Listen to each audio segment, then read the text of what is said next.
Things are going to start happening to me now. You've done all the reading. You're a scholar, you're a professor. You've done all the reading. You've done the intellectual heavy lifting. More or less, eat shit and die. You wouldn't know a fact if it begged you all night long. Want to give the wrong impression, because I am very high. Ran up behind him with a hatchet. Smash, smash, smash. Yeah. Care. I'm a libertarian. What I'm getting is, Did you vote for Joe Jorgensen or Trump? Who? Joe Jorgensen. That was the perfect answer. Thank you. That was...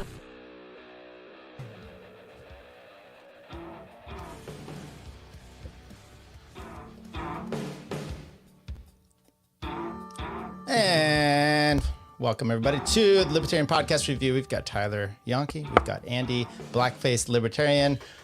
What up? How you doing, Andy? Welcome, everybody. By the way, your energy seems extra special today. What's going on? I don't know. It's pretty standard. Where'd you get the Blackface Libertarian idea from? It came to me in a dream. A fever dream? Yeah. It was a vision quest I went on, actually, with Peter Thiel. Nice. Well, that was a tweet I had. I said I'm going to be a grifting person, whatever, for be a blackface libertarian. I think that would be a good thing to do. So good for you. Look, let's just let everybody know you've got COVID-69. You've had trouble. How are you doing? How did you get this man-made monkeypox? What's going on? I don't know. Actually, I drank a beer. So I thought it was one of your gay ass craft beers that had me feeling like shit Saturday. Okay. But turns out it was actually just the cooked up gook virus. Yeah. So have you worked at all this week? No, I've been off this week. No, that's not. Jose says pee pee poo poo. Yeah. But it's been good. It's been good. You know, it was like 3 days of being feverish, and then the past few days I've been fine. Okay. It definitely felt like an unnatural sickness. Yeah. Yeah, I imagine. Well, everything with you is probably somewhat unnatural. How did you? So you said you haven't worked at all this week. Correct. Okay. By the way, I'm gonna act like I'm some. I was in the store the other day, standing in line. Actually, I've worked as much as you have.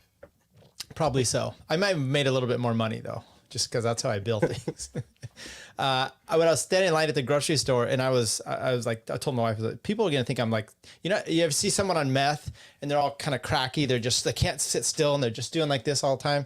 That's how I've been. I'm pretty sure I have a herniated disc, and it is just radiating this pain down in my arm, my shoulder, and it's so bad. And I'm always like stretching and doing this. So if you see me like that today, I'm not coming off of some sort of meth high. I'm just not feeling great.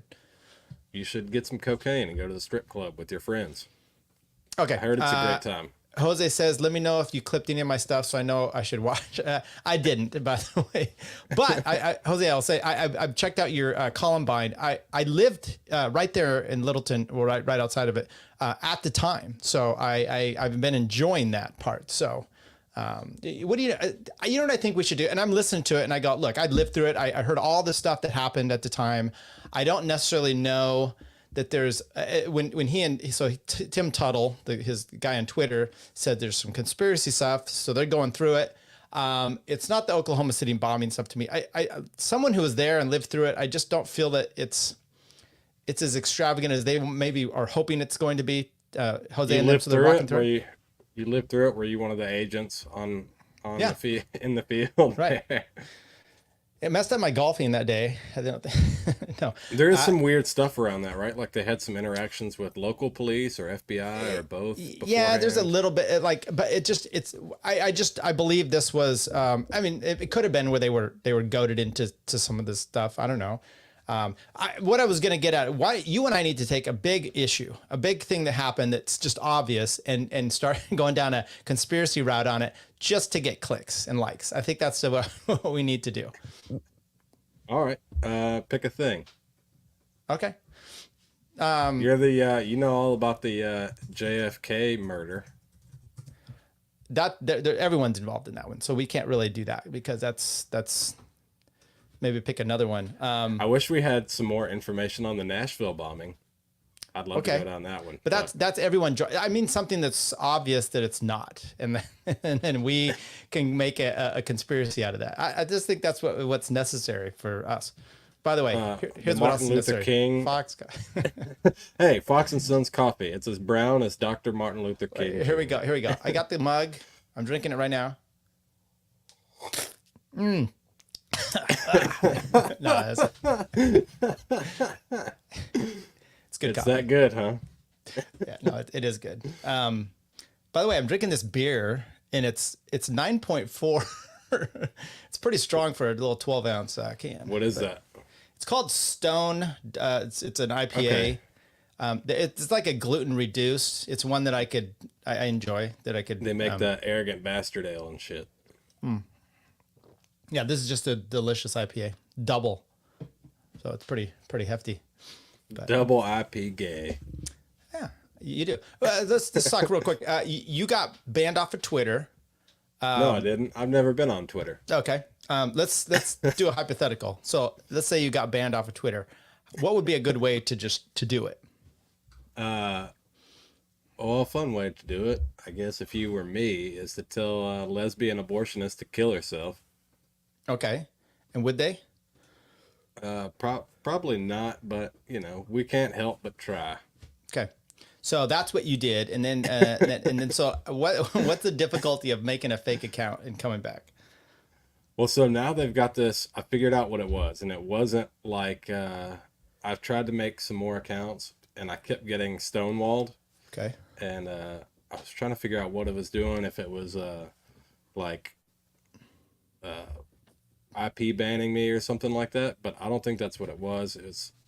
It's Twitter has a new verification process. Oh, and you couldn't get past it? Well, you can't do it on their mobile app. You have to go to the website. Oh, so. Okay.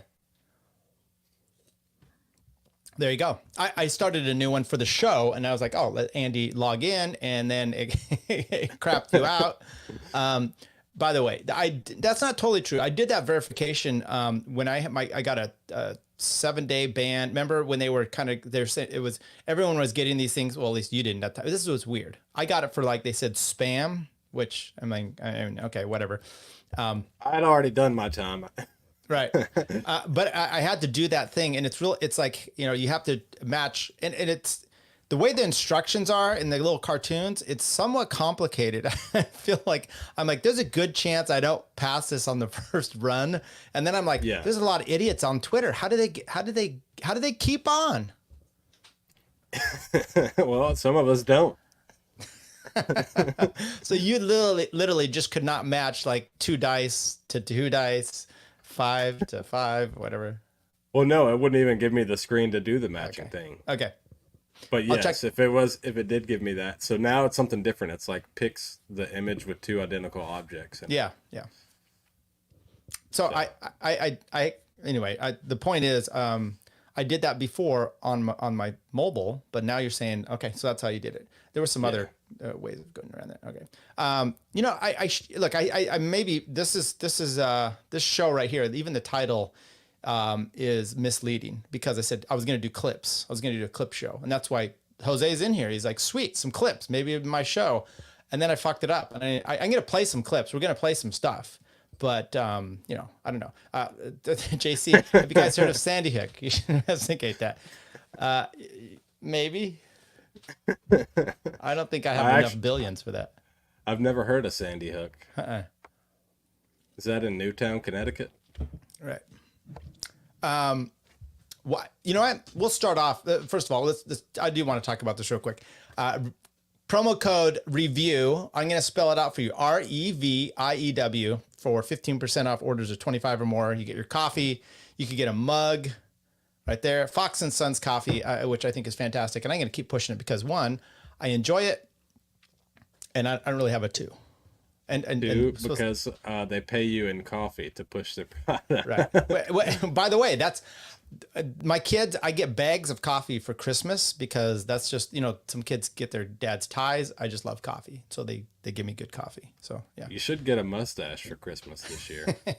You know who has a mustache? That Urkel guy on Twitter. Why would I have a mustache? because they're cool. Oh, okay.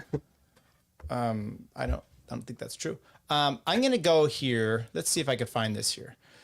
All right, if you don't drink Fox and Sons coffee, we're gonna come to your house and put a gun in your mouth. Wow. It's as simple as that. I don't think that's literally what's gonna happen. That makes me feel a little concerned.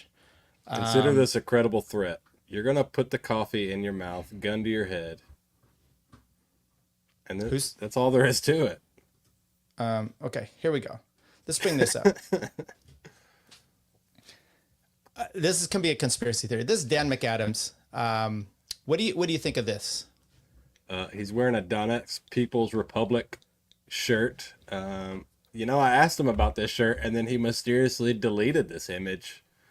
So shortly what do you know after about? I asked about First of all, how did you recognize this shirt, and what's the deal with it? What's the DPR is like what libertarians are pretending to give a shit about. It's the what has been territory in dispute in Ukraine, that, you know, was pretty much like an ex-KGB playground. If you look at any of their march or protest, if you pull up DPR like marches and protests prior to 2014 and after, they're rocking the hammer and sickle going up and down the street, and this is like, what? And libertarians are like, well, the elections are legitimate. It's like, no, one, they're not. Two, they're commies. So fuck these people. I don't give a shit. Same thing with the Hawaiians. So, by the way, and at some point, maybe we need to get into it. I don't know how much time you have today, but he really, you know, remember when the march on the Washington, what was it? The rage against the war machine. Right. I know. It was a huge success. So that one, first of all, I made my comments before about that, which anything, if you're trying to pair Rage Against the Machine, fuck you, because they're disgusting people. They're the commies as well. They're outright. Yes. Outright well, they had Jackson Hinkle speak at the event. Well, who's like an open Russian asset and yeah, like talks about it. But that aside, I get, and we talked about Angela. We went through that, and I'm like, I get it. She's very specific about what was it. Okay, fine. But Dan McAdams was very much against. I mean, he was for this, and he got upset when they were going to remove the kid toucher guy or the kid porn guy. I'm trying to remember. Scott Ritter. So he blew up about that. Okay, whatever. I like Dan McAdams, by the way, and I think he's very sound and good when he's next to Ron Paul. Then there's kind of a Twitter thing that happens, and he does some weird shit like that. He was like, we're done with you libertarians, go fuck yourself. And then all of a sudden he was kind of back. And then he's gone off on libertarians about not sucking the dick of RFK.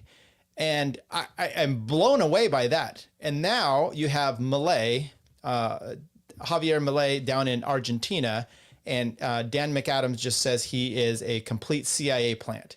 And he's very rough on him. He's also said he shouldn't care about, as an American, he shouldn't care about what happens in Argentina, which I can understand that perspective. But then he goes and wears a Donetsk People's Republic shirt. Right. So there's a lot of unironically to the gym. So, I mean, I don't know. Like, I find Dan McAdams to be unimpressive personally. I don't really like this line of arguing that, like, if you have any other viewpoint other than his talking points, then you're a CIA shill or asset or whatever, especially coming from a guy who was a former progressive NGO poll watcher in Eastern Europe at a time when elections... He questions elections, but he was there during some of those questionable elections. So you're saying when you say poll watcher, he was just watching dudes suck, or he was... What do you mean?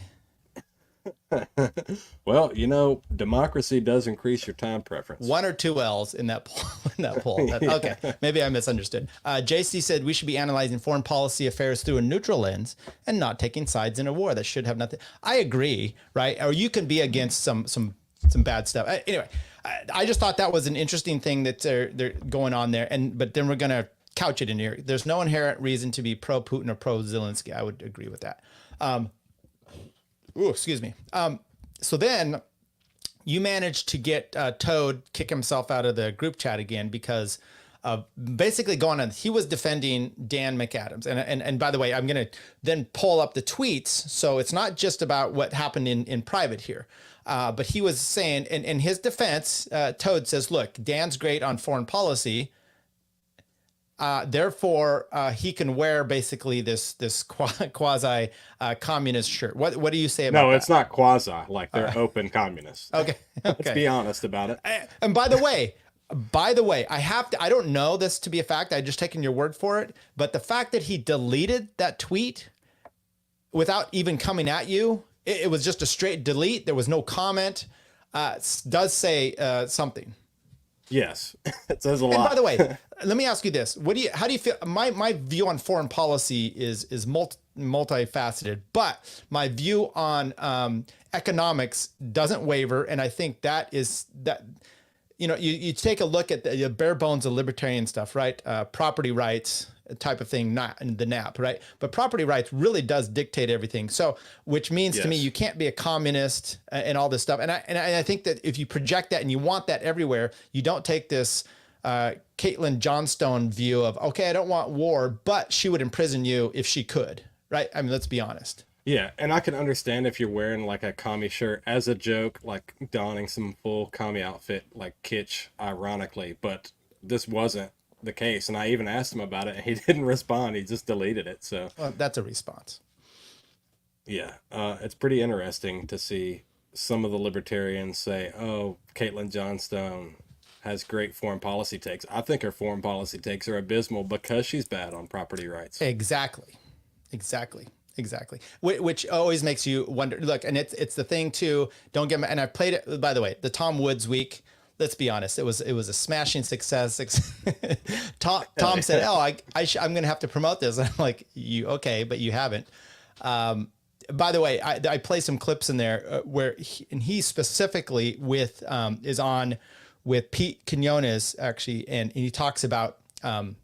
The Vietnam War and but it's stuff I've said all along about getting into this, the lefty view on foreign policy and getting kind of taken in by that. And you can't do that. So anyway.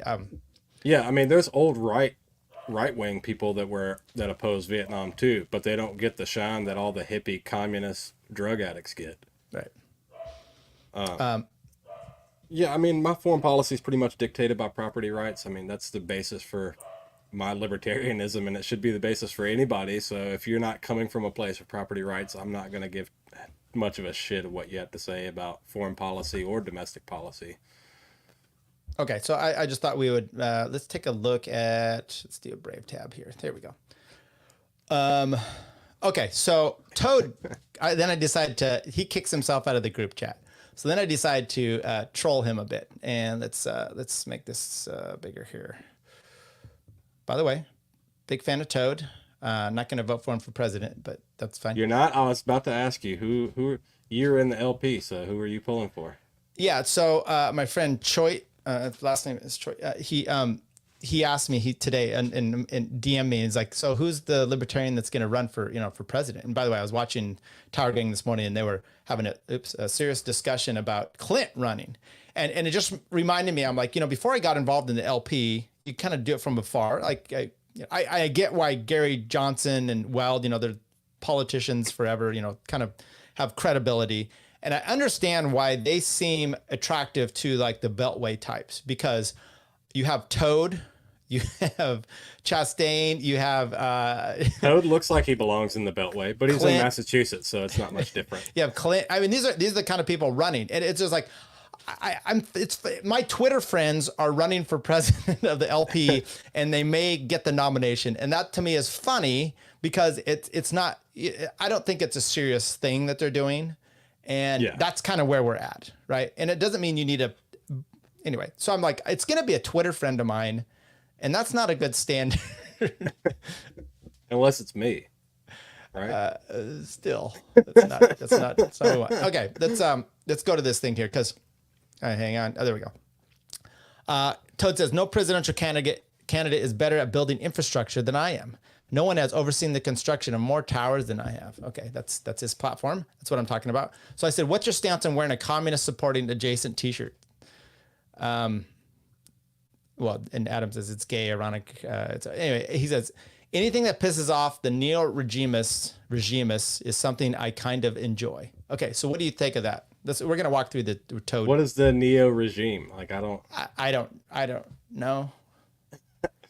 Here's the thing, is that like a lot of libertarians get lost in this, is that I understand the American empire is bad, but there's also other countries that are also bad. I'm not going to root for North Korea because the U.S. is bad. I'd much rather, I prefer the West. I prefer the U.S. to North Korea, as bad as the U.S. may be.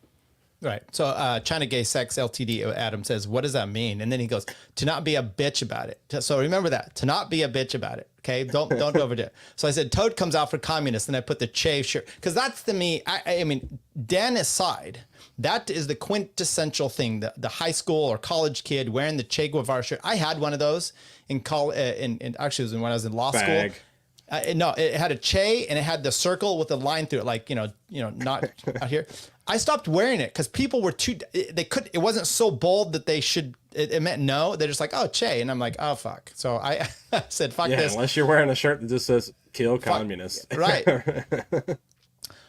So then I don't know what he means by a white communist. I said, I tagged in Josh. I said, do you tolerate commies like Toad? So anyway, then he goes right to the Dan McAdams. Dan McAdams isn't a commie, bro. I'm opposed to the Ukraine war and refuse to carry water for the CIA. I don't. So that's why I said, who's this Dan? I'm talking about these college kids. And then he gets here. But I'm like, do you think the KGB is pro-CIA? Because he's anti-CIA. So you can be communists don't like the CIA, but that doesn't mean you're okay with the communists either. And that doesn't make sense. It's you're unable to hold two thoughts at the same time. So here he goes. The kid is a retard, obviously. I must be talking to me. Oh, he's talking about the college kid. If you also don't see the difference between that and McAdams wearing a Russian Federation shirt to piss off as many of the right people, I don't know if I can help you. Okay, that to me is a problem. So I'm not going to wear, I get it. You want to piss people off. You want to be ironic. I'm never going to wear a Biden shirt just to piss off some Trump. If I don't, it doesn't make it. I'm not going to wear a MAGA hat. Well, that's not even a good comparison. I'm not going to wear a Nazi paraphernalia to piss off, Jews. I'm not going because I don't agree with the Nazis either. I'm not going to wear the commie shit to piss off the CIA. You're not pissing off the CIA. You're pissing off me.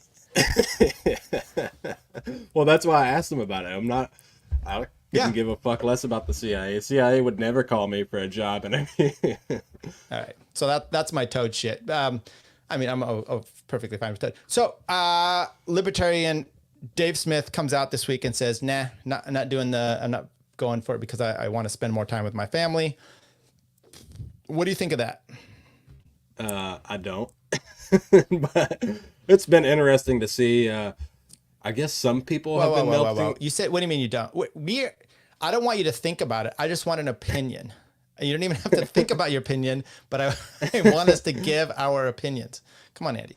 Oh, I'm extremely disappointed. I might beat my kid tonight because Dave Smith is running. Because Dave, your kid should come second after the country. And I know you had a strong chance of winning, and I know the message has been to get as many people into the Mises Caucus and the Libertarian Party as possible, because you're gonna make a difference. And I'm very disappointed in Dave.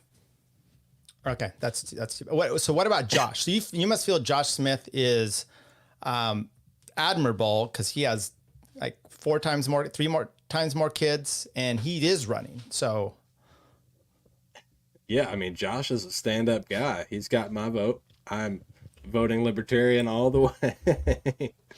I love Josh. Up and down the ticket. I love Josh, but I can't help but think in my mind, and I don't know enough about. I'm gonna get such shit for this, but does it help you financially to run for president? Yes, actually, that's what most of them do, is because it helps them financially. Okay, well then you know what? Good for you, Josh, and I hope you get that 15-passenger van you so desperately need. And you know what? He's spreading the word out there. So I think Josh is actually, of all the people, I think he's taken it the most serious, and he's doing what he can. because I mean, goddamn, he needs he needs some help, money. I think that's donate to Joshua at Large, or what's his? It's Break the Cycle Josh. I don't know what his Twitter is, but donate to Josh Smith. I'll donate to his campaign because I think he's doing a good job, and I personally don't even care if it's secondary or even tertiary or actually first is to get money for his family. Good for you. I like that he left the Mises Caucus. That's pretty admirable as well. Yeah, there's been some shit going on with all that, so that's pretty. Okay, Give so us the inside baseball on that. What's the inside? I don't know. I'm literally a secretary for the Sacramento County, and I just don't know what the fuck's going on. Even why aren't you running for chair of the Libertarian Party? Why is there a woman who says it's okay for trannies, who has a tranny best friend, but not okay for racists to be in the party? I don't want to. I want to always. I don't have time for that. I would have to give up. I'd have to give up my income or something to do more time. I just don't have that. That's the problem. Even this show, we're like, okay, we got a week now. We plan it. I'm like, I'm going to get clips. I didn't even do that. Flying by the seat of our pants here. That's how the LP should be, though. Right. No, I do need to get a little more organized. We need to get more organized. I don't know. You haven't worked all week. How come you didn't bring anything to the table for this? Well, I've been running 103-degree fever for a few days. Whatever. I had COVID. I had the original COVID. That's let's go through a few more of these things. Let's see here. This is the story of a girl. No, I've got a few clips. I want to. We'll put this one up here. I think I'm going to play. I'll leave that to other people. Hang on. If you like this, what? I just hear RFK. It sounds like he just hit a crack rock and speaking into him. Here we go. Okay. This is let's do the Biden has a bust. Shut up. So it says, I'm not going to be mean-spirited campaign against President Biden. Now, I think that's a huge mistake, and this is why he doesn't thrill me at all. He came out something the other day. Tom Woods tweeted about it, and my point to him was, and Tom doesn't acknowledge me, but other people in the chat, they every 1 or 2 likes. Who does? Right. His initial instincts or his gut reaction is terrible. I almost on everything. He comes to something later on that's better, or he can grow to a good spot, but his initial reaction on almost everything is just, I think it's pathetic. And I could be totally wrong. And you could bring up an instance and I'm like, fine. He doesn't, okay. That's play the clip. Okay. Here we go. President Biden has a bust of your father in the Oval Office. When you see that, what do you think? I have a lot of admiration for President Biden for the service that he's given to our country. I've known him. He's been my friend, my close family friend for 40 years. There's nothing personal about this campaign. I am not going to run a mean-spirited campaign or a personal campaign against President Biden. He and I just differ really dramatically on issues like the war, like censorship, the control of Wall Street and the big corporations of our federal government and the pharmaceutical companies, and also the use of fear as a governing tool. I think our country's headed in a bad direction, and that's why I'm running, but not because I had a lack of personal. Is he too old to have a second term? I don't think age should be a metric for us limiting presidential power. I mean, Bernie Sanders is 81 and, a lot of people would support him. So I think it really, the only question that we have when you get to a certain age is, do you have the mental acuity? And I am not going to judge. I'll leave that to other people. If you like this video and you want to help me become president of the United States, go to Kennedy24.com. That voice just exudes power and confidence. So let me ask you, a close personal family friend of his is right. And I imagine that's a way when you're Kennedy in this thing, and he's a liberal. So those things that he differs on with Joe Biden, do you think that are those is Joe Biden's reasoning, like he wants to lock down, he wants to force you to have a vaccine? Ukraine, he wants to spend all you might. I mean, are these good things, or is it just different opinions, or are they just outright bad, disgusting, like evil? I don't know.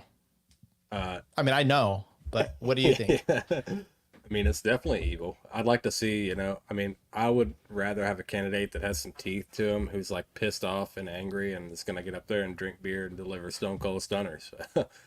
But, you know, this is the Kennedys. What do you expect? He's part of the establishment. I mean, there's a reason Biden has a bust of JFK, you know. Liberty Law.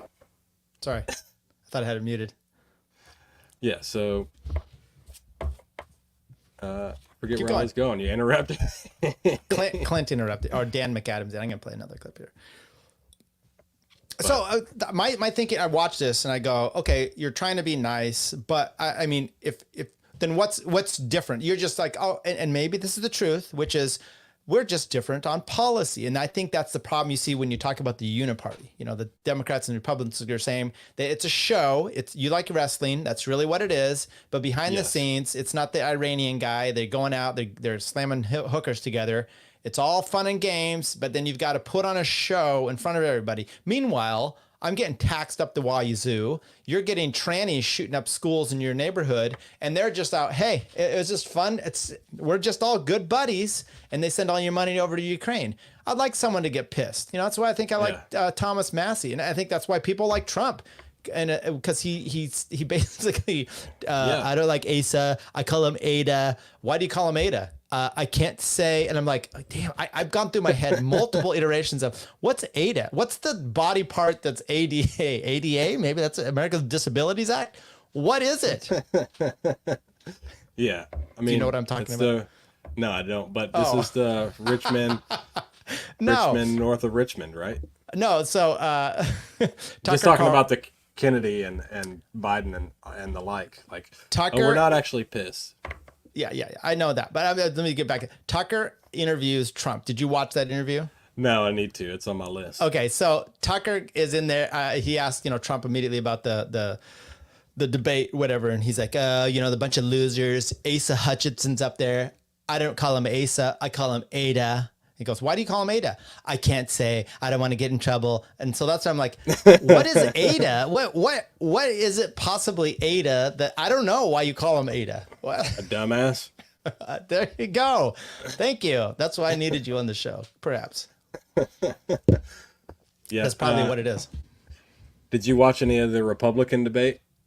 No, I don't think I watched any of it. I mean, like even little clips. I saw some stuff, what Ann Coulter had the best thing talking about Nikki Haley and Vivek. She's like, they're fighting about something Hindu or something. I don't know. Yeah. I didn't watch much of it. I watched a few of the clips of Vivek. I mean, he's not impressive to me, but he was the most impressive person on stage that night.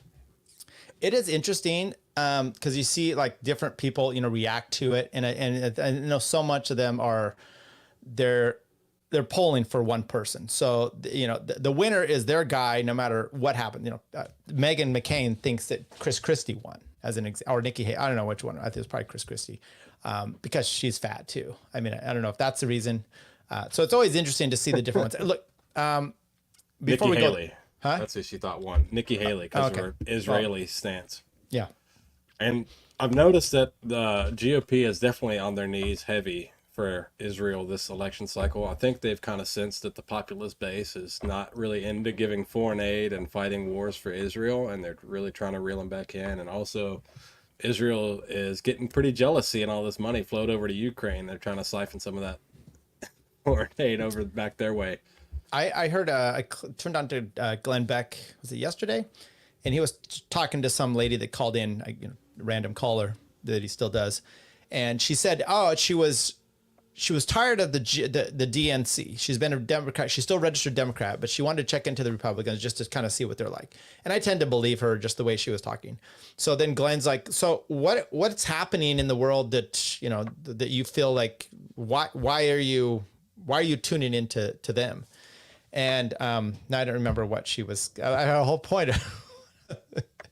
She had a reason. Useless. I know it. She's just like, you see money. This is what it was. She's like, you just see money flowing over to Ukraine, to other people. And, we've got all kinds of problems here at home.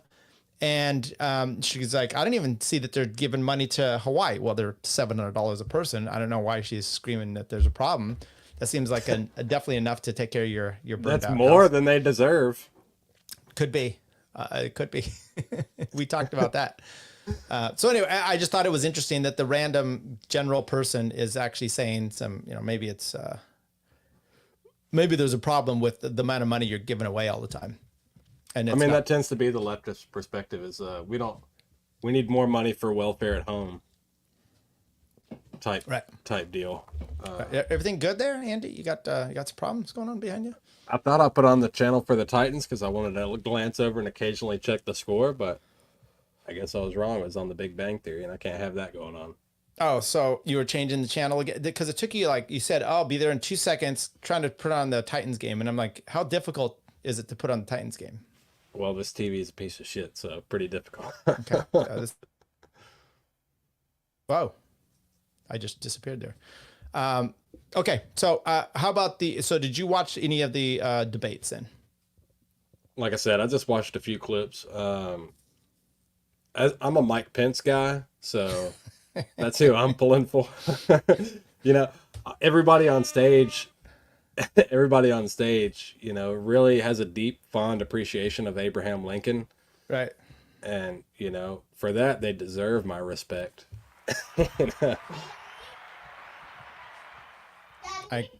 Oh, shit. What's up? Yeah. Okay, so let me... I'm in the middle of something.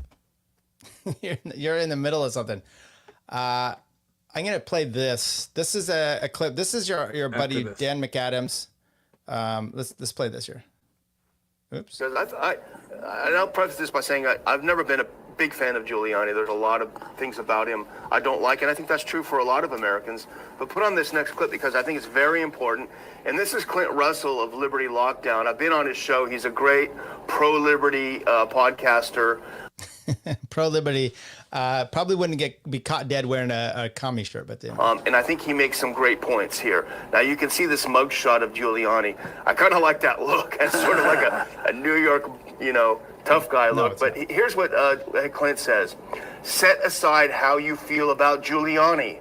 Do you want to live in a country where your attorneys are prosecuted when they give you legal advice? Where they rack up legal bills just for defending you? Elite attorneys will turn you away. You'll be helpless. A weaponized judiciary is extraordinarily dangerous and must be fought back against hard, regardless of your political tribe.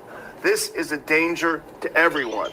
To which I say, Clint, excellent job. I think he really captures perfect. Doesn't matter what you think about Giuliani. The big difference is who has the guns, who has the most guns. And I think there's a group of people in this country that would have no problem with taking away all the guns, except for these people who know exactly what right and how the election should be run. So this is something that I think is very, very dangerous because they're controlling the judicial system and they're controlling the political system, the educational system, and yet, believe it or not, Daniel, I still have that not sinking, but that good feeling that there's reasons to be hopeful. The reason why I stay hopeful is because I know and understand what true liberty is all about. And the problem isn't saying, oh, liberty's bad, it's only half good, that's why we have to do A, B, C, and all this stuff. But liberty is so beneficial. The only problem is it's just waking up a few more people to accept the notion that the founders were on the right track instead of saying, well, if there's some things that are old-fashioned in the Constitution, there's a way you change it. And it's not with guns. It's not the way you take over the judicial system, the medical system, the educational system, and then take the guns away from the people. And if you say anything, if you say boo, that you can't even talk to your attorney or they'll put the attorney in prison. Yeah, it's crazy. It's crazy. Well, with that. Okay, some people are going to say, look, locking up attorneys is perfectly fine. What's your... I'm one of those people. Lock Tyler up as soon as possible. Look at him. Right. So Buddy says, how does McAdams look 10 and 50 at the same time?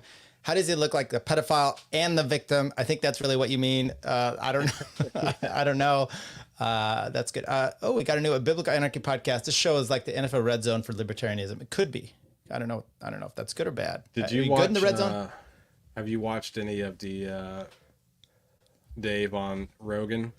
I watched, I want to say about an hour and a half of it. My problem is I've heard Dave talk so much about Ukraine.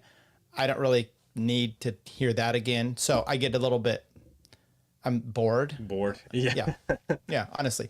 So I need to get through the whole thing. I'm sure there's more good stuff in there. So, by the way, did you see the comedy special? No.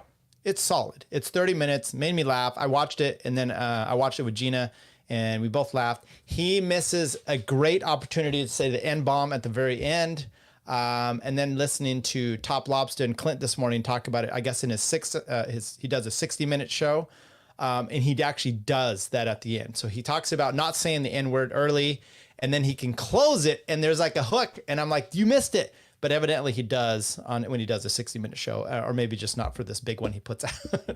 So it's a part 2 we can expect? I don't think there's going to be a part 2. I'm just saying when he does his full hour show, he does it. And I think it's because maybe it's not on video for everyone to see. I don't know if that's the basically he's like, look, I don't use the N-word. I don't want to spoil it. I won't spoil it for you. So you go watch it. Yeah. It's funny. I appreciate the fact that he makes me laugh, and he's smart, and he does a good show. And it's not just preachy. So yeah. I've heard mixed reviews about it. Okay.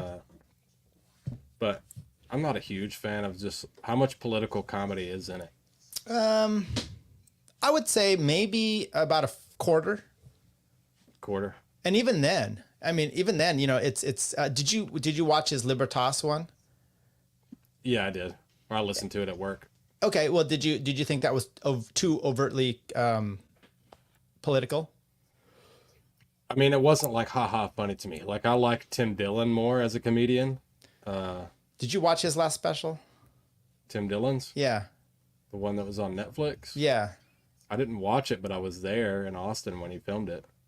So you were in the building when he did it? Yeah. Oh, so you saw it live? Yeah. Oh, are you serious, or are you just saying this, trying to act cool? No, I was there. Okay. Did you think, because I watched it and I was like, I find him more humorous just on Joe Rogan, and I didn't find him that funny, actually, on this podcast. And I didn't even find Jay's last one. It was like he was trying to be, I know Jay's dirtier, and at some point I just kind of like, I don't know. I like, I like Dylan's weekly podcast, and I think that's like hilarious. It's stand-up is a little bit different. It was hot in that building that night, at least the night I went to see him, because he did a full weekend of shows.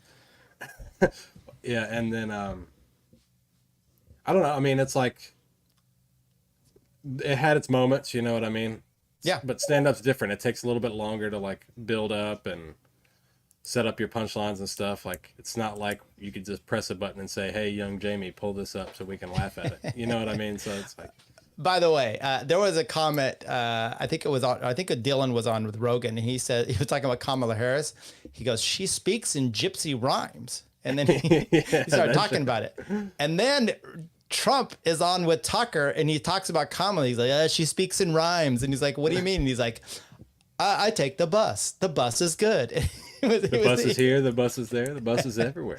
Right. He was saying that. And I was like, oh shit. He might be listening to Tim Dillon. I could see that. So, Biblical Anarchy podcast says Dave's show is better live. The special is good though. I enjoyed it. I enjoyed him live. I would go see him live. Yeah, we saw him in Reno. He was good. He's good. That's my point. It's all different comedy. Like, I just saw this clip the other day of someone doing comedy, and he started talking about he was Jew, and he was making some Jewish comments, and someone made a comment from the audience, and this guy's like kicked him out. I'm not going to have anti-Semitic people, whatever. I don't even know the word because I am one. And yeah, that's some. I don't care for any of the woke comedy stuff. Like, I like Shane Gillis. Shout out to our boy Bert, Anarcho Texan, who's starting to do comedy. So if you're in the Dallas, Fort Worth area, go check him out. We should. I told him we need to have him on sometime to talk about comedy and whatnot. So I think that'd be good. Yeah, he could. He definitely needs to be our guest on our special guest of honor on the next Kill Pod. Yeah, there you go. Okay, so we played that. I got some other things going on here. Have you seen this thing with? Maybe I'll pull this one.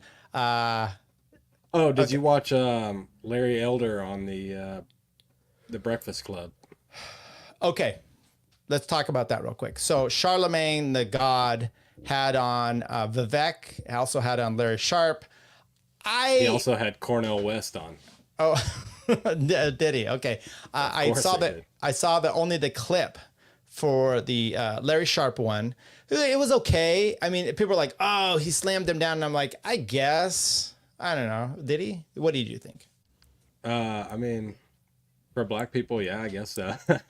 Larry Elder is pretty sharp guy. He still totes this like the Democrats are the party of the KKK and anti Confederacy line. But as far as like the things about the family and the black nuclear family and like he can and all the crime stats and stuff, I mean, Larry Elder's pretty good. I'm pulling for Larry Elder. I'm a Larry Elder guy. He's gonna put him back in chains. So, Larry.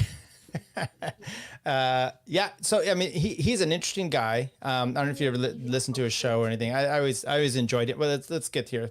First, Buddy says, anarcho-Texans should be treasured and nurtured. I agree with that. The anti-Semitic attorney seems sus.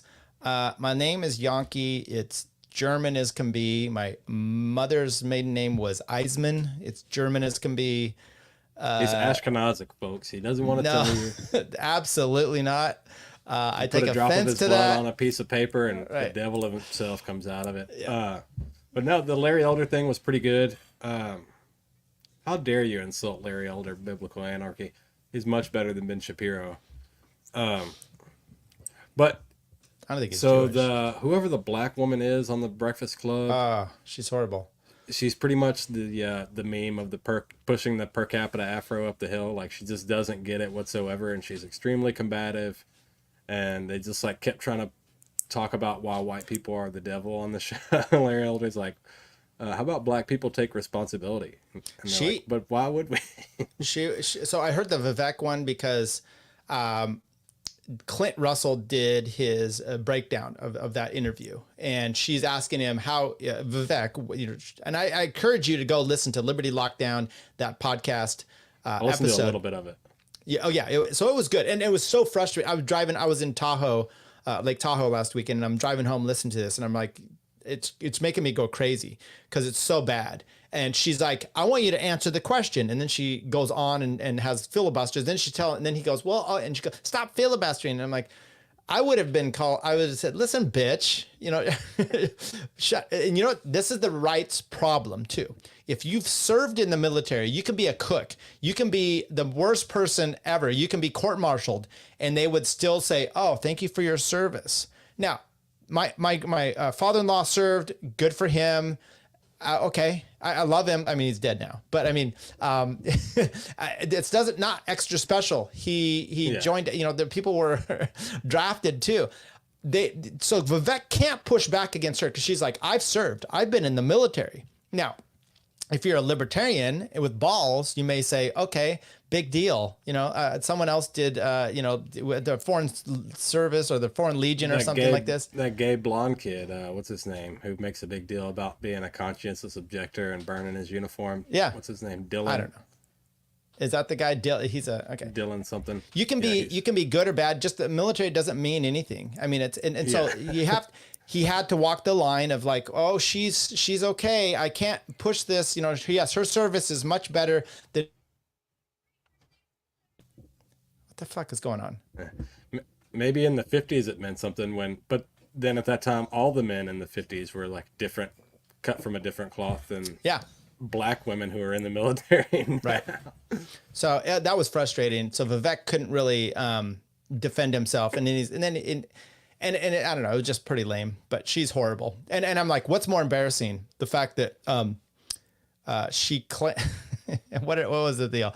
That the Air Force didn't, that they let her in and they didn't dishonorably discharge her, or that she was allowed into the military. I don't know.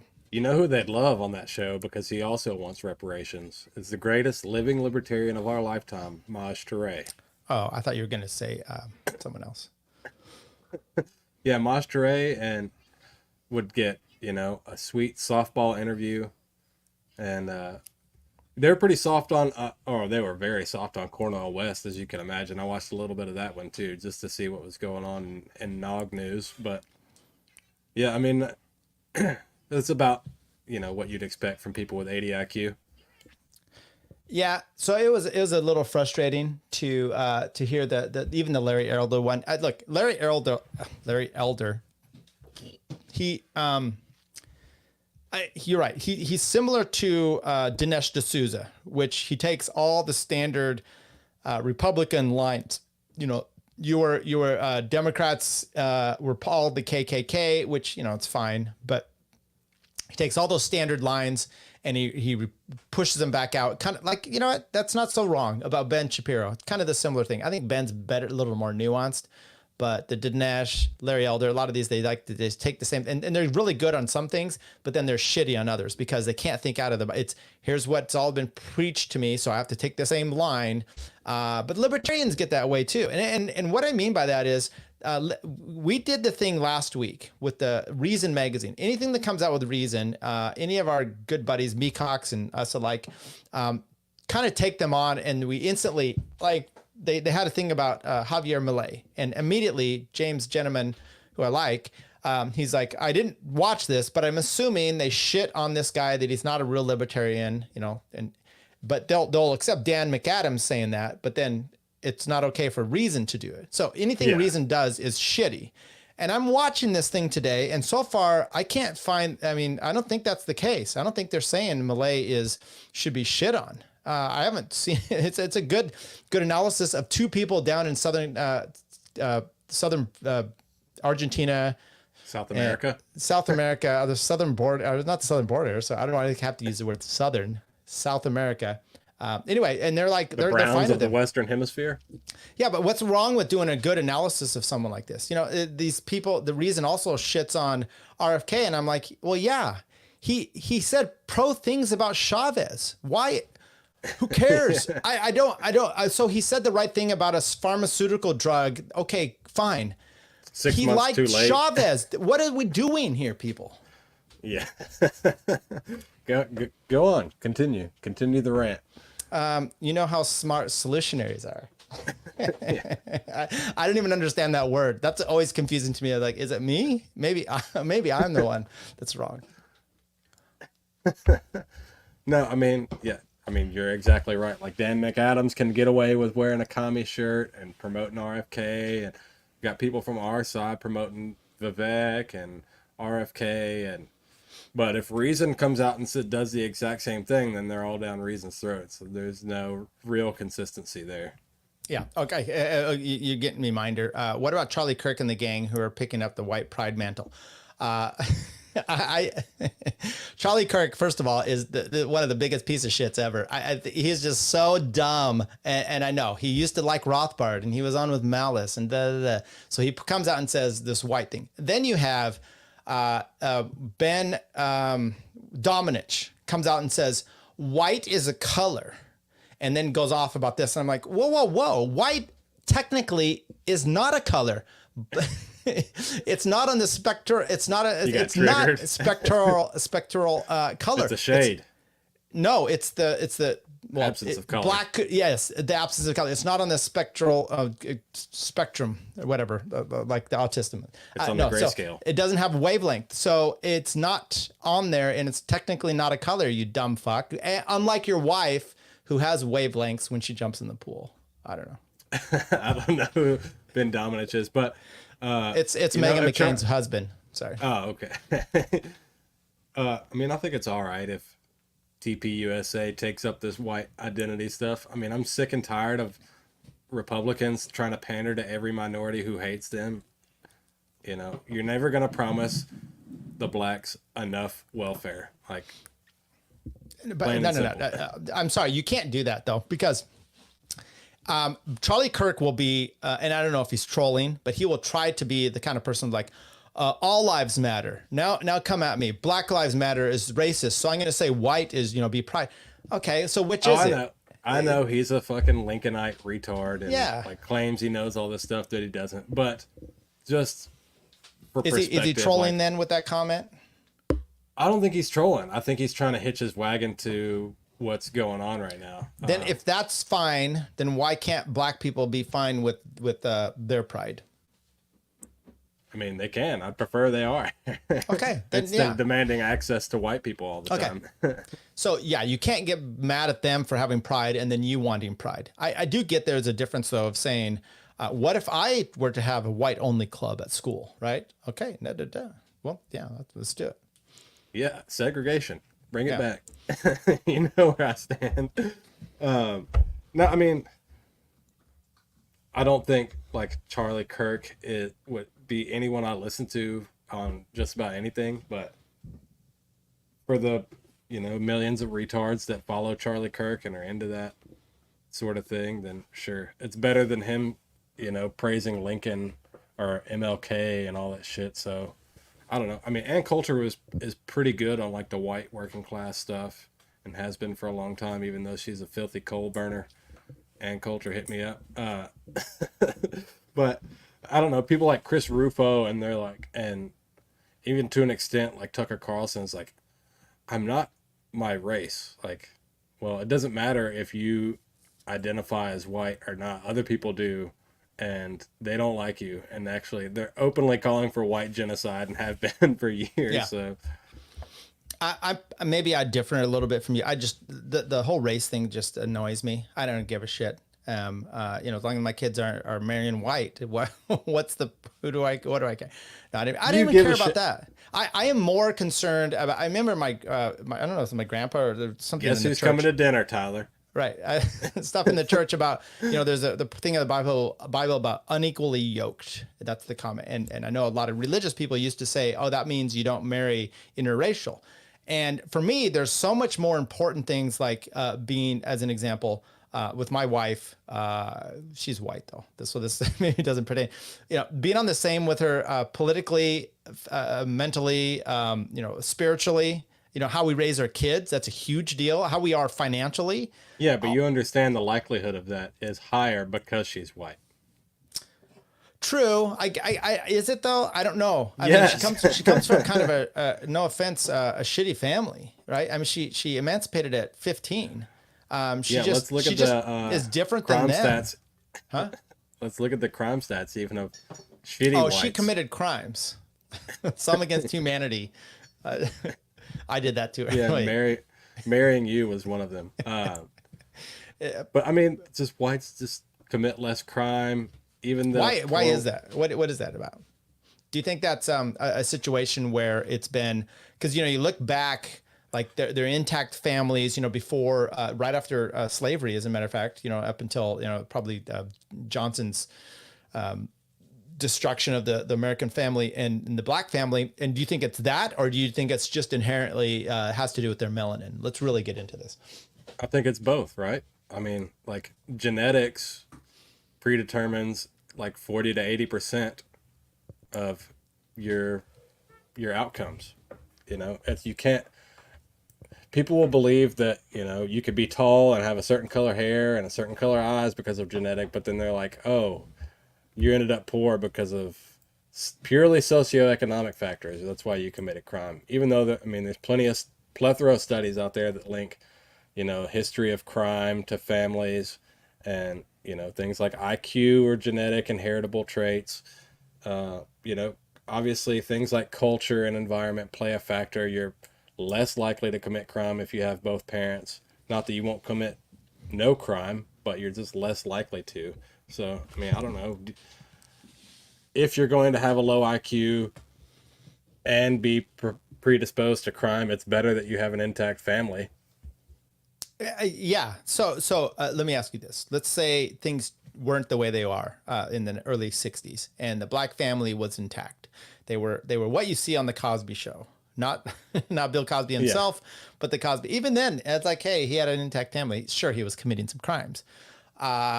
Biblical anarchy is wrong yet again. If you compare poor white areas to poor black areas, the crime levels are very comparable. No, they're not. I've looked at. Yeah, I don't know. I'm just. By the way, this isn't even a subject that's because here's like most things to me, which is my life goes on. I am more concerned about what's taking place, and I'm going to live and move to a place that is rich, white, and affluent. Okay. So, yeah, most people would prefer that, even blacks. Yeah, I get it. Yeah, I get it. Anyway, so it's not a topic that necessarily interests me all that much. And so when people get all worked up either way, I don't really give a shit too much. And then I just move to where I need to be. Yeah, because you're white. You don't have to. Yeah. What do you want me to do? You want me to hate myself? No, I'm saying you're fine. Explain You're this to fine. me. How many white liberals are there again? Well, there's a lot. Woke white liberals.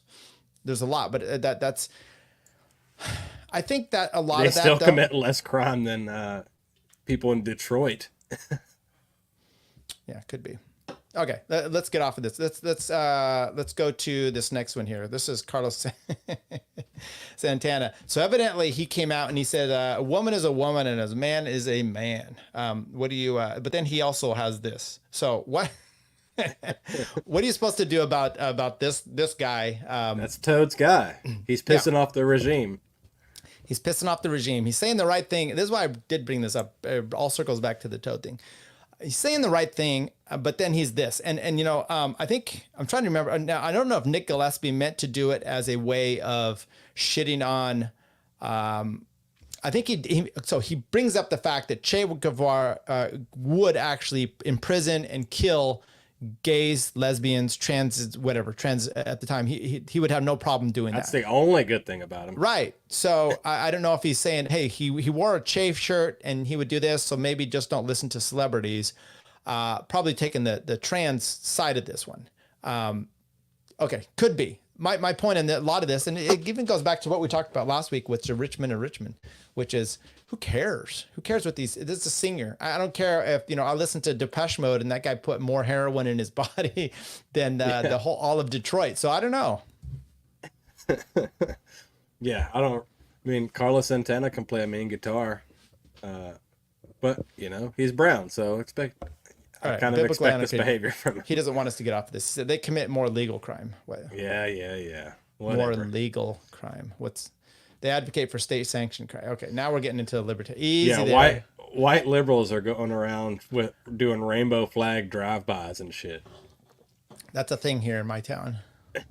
Just kidding. I don't even know what that is. Yeah, they're going into stores and mobs and looting them and, you know, smashing people up and hitting old ladies with bricks and playing the knockout game. Woke liberals are definitely known for playing the knockout game. I mean, can we just have some honesty here? Well, look, I don't necessarily separate the two. I think the woke liberals are the bad parent who enables the kid to do the bad thing. And so they allow this behavior to continue. Correct. And they coddle it. They're the person, I remember, you know, sorry to bring her up, Rush Limbaugh, but he used to talk about, there was a lady that was advocating that you have shopping carts for the homeless. He's like, that blows my mind. You think that's good for this person? One, it's enabling their behavior, but two, that's also just kind of rude. Like, you think a shopping cart's going to solve their problems? Oh, then now they get to push their shit around in a shopping cart. It's like, it's gross, it's disgusting, and you're helping this situation out. You're not helping them. You don't actually care about them. You care more about yourself. So the white liberal guilt has been perpetuated from the black community. They're taking it on themselves. It's a never ending. Now it's a self-perpetuating problem by both parties. So they're both to blame. Sure. Oh, wait, he's advocating war here. Let me see what this says here. They're advocating for the state to commit massive theft and violence. Who's they? The white liberal. Okay. And for war. Yeah, but let's go look and see. Let's look at the voting map and see if just white people voted. How would the country turn out? Even with the white liberals. I don't care about voting. Are you going to vote for Trump? What's the deal with Trump getting indicted? How do you feel about that? I mean, I picked a good day to get banned, you know, for his mugshot to come. Yeah. I might vote for him. I don't know. I mean, I'd never voted for him before. The only time I voted, like I said, is 2008 for Ron Paul, which has the biblical anarchy. Can he say the same? Is his voting record as clean as mine? I doubt it. It depends what you call clean. I mean, if you voted for Obama, he was clean and articulate as described by Joe Biden. So, yeah. Yeah, I don't know. I might, but I don't really care about federal politics that more. Like, I'm much more interested in local politics. Yeah. Unfortunately, like, I need to get out of the city, but you know, that's you know, on my time timetable of things to do. But thankfully I live in the South in a very red state, so that's good. You know, to me, it's just more or less entertainment. Like federal politics, it's just a big joke, and people that take it that seriously are like trying to make careers out of it and shit. And it's just a bunch of unimpressive, parasitic people. Yeah, I don't know. I mean, it's obviously, I don't think he committed any real crimes, but does it matter? No. Like, I like that that's politics is dropping its pretenses, you know, that this has just become a blatant show of power. A strange I still need to get that. A strange liberty. Politics drops its pretenses. Have not opened it up. Partly because Jeff Deist, that's a book by Jeff Deist, by the way. He said he was going to come on the show, and then he kind of just, it's like the girls I used to get numbers from. They just ghost me. So it's a bit rough. Let's talk about politics here. Let's go to Vivek. He was on CNN. I have not watched this clip. I've heard some things about it. You know, I've had on John Ziegler. He calls him Vivek Obama Swami. That's a good one. So anyway, let's see if okay, let's play this here. A report in the Atlantic that you gave an interview to, you said, quote, "I think it is legitimate to say how many federal agents were on the planes that hit the Twin Towers. Maybe the answer is zero. It probably is zero for all I know, right? I have no reason to think it was anything other than zero. But if we're doing a comprehensive assessment of what happened on 9/11, we have a 9/11 commission. Absolutely, there should be an answer the public knows the answer to." Explain to me what you meant there. This is really, it's funny. I mean, the Atlantic is playing the same game as CNN. It's funny. What I said is on January 6th, I do believe that there were many federal agents in the field and we deserve to know who they are. On 9/11. By the way, did you hear the Joe Rogan and Dave? You heard the whole talk about this clip? Yeah. Yeah. Now they talked about the clip after where she played the whole thing. And he's right there. His contention is that we're talking about J6, and I was comparing it to this. And she says in her follow-up, where she's all by herself, she's like, the Atlantic released it. It's all the same. Well, okay, he's pointing out the J. So I was wondering, what was the difference here? J6 was the difference. Does that make sense? Yeah. Okay. Yeah. They're trying to make it about 9/11. The government lied. Yes. And this is incontrovertible evidence, Caitlin. The government lied about Saudi Arabia's involvement. Yes. There was a Saudi spy named al-Bayoumi who they lied, and the government lied, and the 9/11 Commission lied. We know that because declassified reports in 2021 revealed that al-Bayoumi was indeed. What's that? Yeah, the report that President Biden declassified. Because that's going to make it all better. Does it matter who unclassified? Does that mean that it did or didn't happen then? These people, she is the problem with the MAGA people who are like, hey, if you don't support Trump now, you're not a patriot, as they love to say. You're a traitor. Yeah. I don't know. Well, you know, it's CNN. They gotta support their guy. Here, are you telling me that the quote 20 is years wrong later, here? yeah. But are you telling me that your quote is wrong here because it says how many federal agents were on the planes at the Twin Towers? Yeah, when I actually, and this is just lifting the curtain on how media works again, I asked that reporter to send the recording because it was on the record. He refused to do it. But we had a free-flowing conversation. The truth is there are lies the government has told about 9/11, but it's not the ones that somebody put in my mouth. It's the one that I articulated, which is that Saudi Arabia, absolutely, their intelligence was involved in 9/11. And that's a difficult thing you're not supposed to say. The facts back that up. Separately, as it relates to January 6th, same story all over again. There were federal agents in the field. I think they've lied about how many there were, and we, the people, deserve the truth, despite the layers of distortion that exist in the media to prevent us from getting it. You're saying that you were misquoted here, so we will take you at your word. Yes. You're saying that you were misquoted here, but you were asked another time recently about whether or not 9/11 was an inside job. This is what your response was. 9/11 inside job, or exactly how the government tells us? I don't believe the government has told us the truth. Again, I'm driven by evidence and data. What I've seen in the last several years is we have to be skeptical of what the government does tell us. I haven't seen evidence to the contrary, but do I believe everything the government told us about it? Absolutely not. That's two questions. The 9/11 Commission? Absolutely not. I mean, Vic, I think people look at those comments. They look at what you said in the Atlantic, which you say you were misquoted. They look at comments that you've made about the Federal Reserve adding zeros to media companies' bank accounts. And I mean, it looks like you're floating conspiracy theories with this defense of I'm just asking questions. Well, when you actually quote me, those are my words, and I stand by them. So somebody else quoting me, putting words in my mouth, I have a problem with. But those words I stand by. You want to know why? Because we literally know the FBI, the 9/11 Commission, the U.S. government on down told us specifically that Saudi Arabia had no involvement. 20-plus years later, quietly declassifying documents showing that not only did Saudi Arabia have involvement, it was a Saudi intelligence agent that received 2 of those terrorists that crashed planes on 9/11, killing Americans. But the question was, is 9/11 an inside job? And you didn't say no.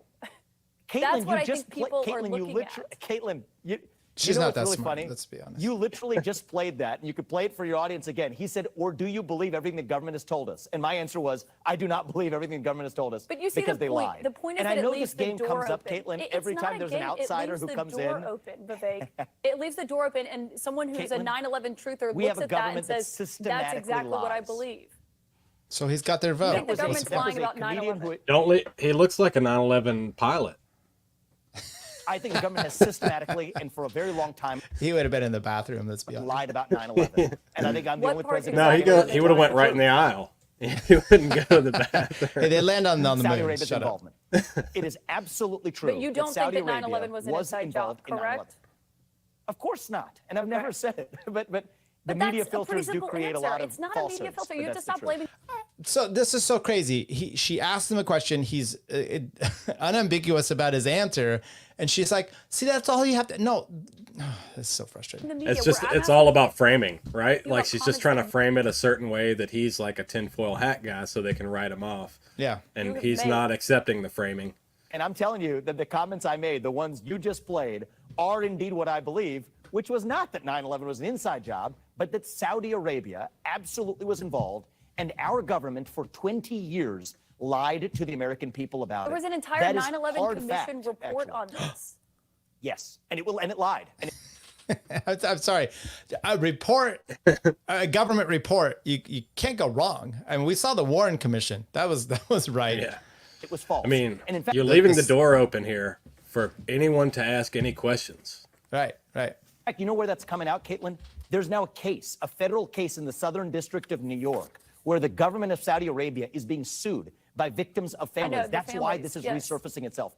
It is relevant, and it turns out But there's a difference in asking questions about Saudi Arabia's involvement and the government's involvement, and then pushing this idea that what your comment about who was on the plane and then was 9/11 an inside job where you did not say no earlier. That's why it's important to clarify those comments, because otherwise it feels like you're towing the line when it comes to conspiracy theories. Caitlin, I am guilty as charged that I do not follow the establishment super PAC donor approved script on these questions, but I am speaking truth grounded in fact at every step of the way. And that's what's really elicited something of an anaphylactic reaction of the kind we saw in 2016 against a different candidate. But this time I'm going to be grounded in principles and conviction, not just vengeance and grievance, which is exactly you say you're grounded how we in will evidence. reunite That's this just country. simply what we were asking for. But Vivek Ramaswamy will have to leave it there. Thanks so much for your time tonight. Okay, I love that picture of it right there. So now he looks like he just won a spelling bee. What was the word? So now we're going to do let's see what she says the next night. About last night, Vivek Ramaswamy said something that out wasn't true. You're saying that you were misquoted here. So we will take you at your word. Yes. You're saying here that you were misquoted here. The quote in question there was this one from The Atlantic, from Mr. Ramaswamy, where he said, quote, "I think it is legitimate to say how many police, how many federal agents were on the planes that hit the Twin Towers. To be clear, there is zero evidence that the U.S. government had agents who were on the planes." So that's not what he. What's the evidence that they were at January 6th, though? Because that's the comparison. That's the comparison. Okay, so let's keep going here. On 9/11. So I asked him to explain that quote. And on this show last night, Ramaswamy insisted that the reporter, John Hendrickson, had gotten his words wrong. But are you telling me that your quote is wrong here because it says how many federal agents were on the planes at the Twin Towers? Yeah, when I actually, and this is just lifting the curtain on how media works again, I asked that reporter to send the recording because it was on the record. He refused to do it. But we had a free-flowing conversation. After our interview, The Atlantic released the audio, more than 4 minutes of it, actually. And here was the part with that quote that was in question. What is the truth about January 6th? I don't know, but we can handle it. Whatever it is, we can handle it. Okay, did you hear anything before about January 6th, besides you and I talking? Was it just on the maybe original briefly? On the original one? Maybe briefly, but that was an aside to him being not opening the door for 9/11 truthers and people to have any questions. Actually, it wasn't. The quote she played to begin with had nothing to do with J6. They didn't mention that part. So that's the big part, and that's what he's saying was different. Government agents. How many government agents were in the field? Right? You mean like entrapment? Yeah. Absolutely.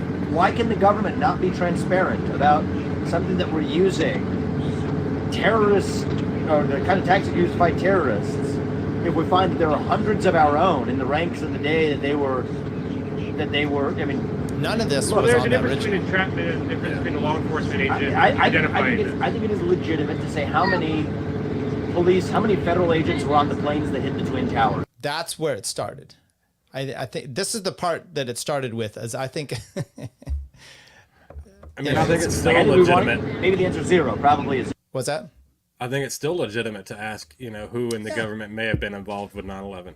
Right. Zero, for all I know, right? I have no reason to think it was anything other than zero.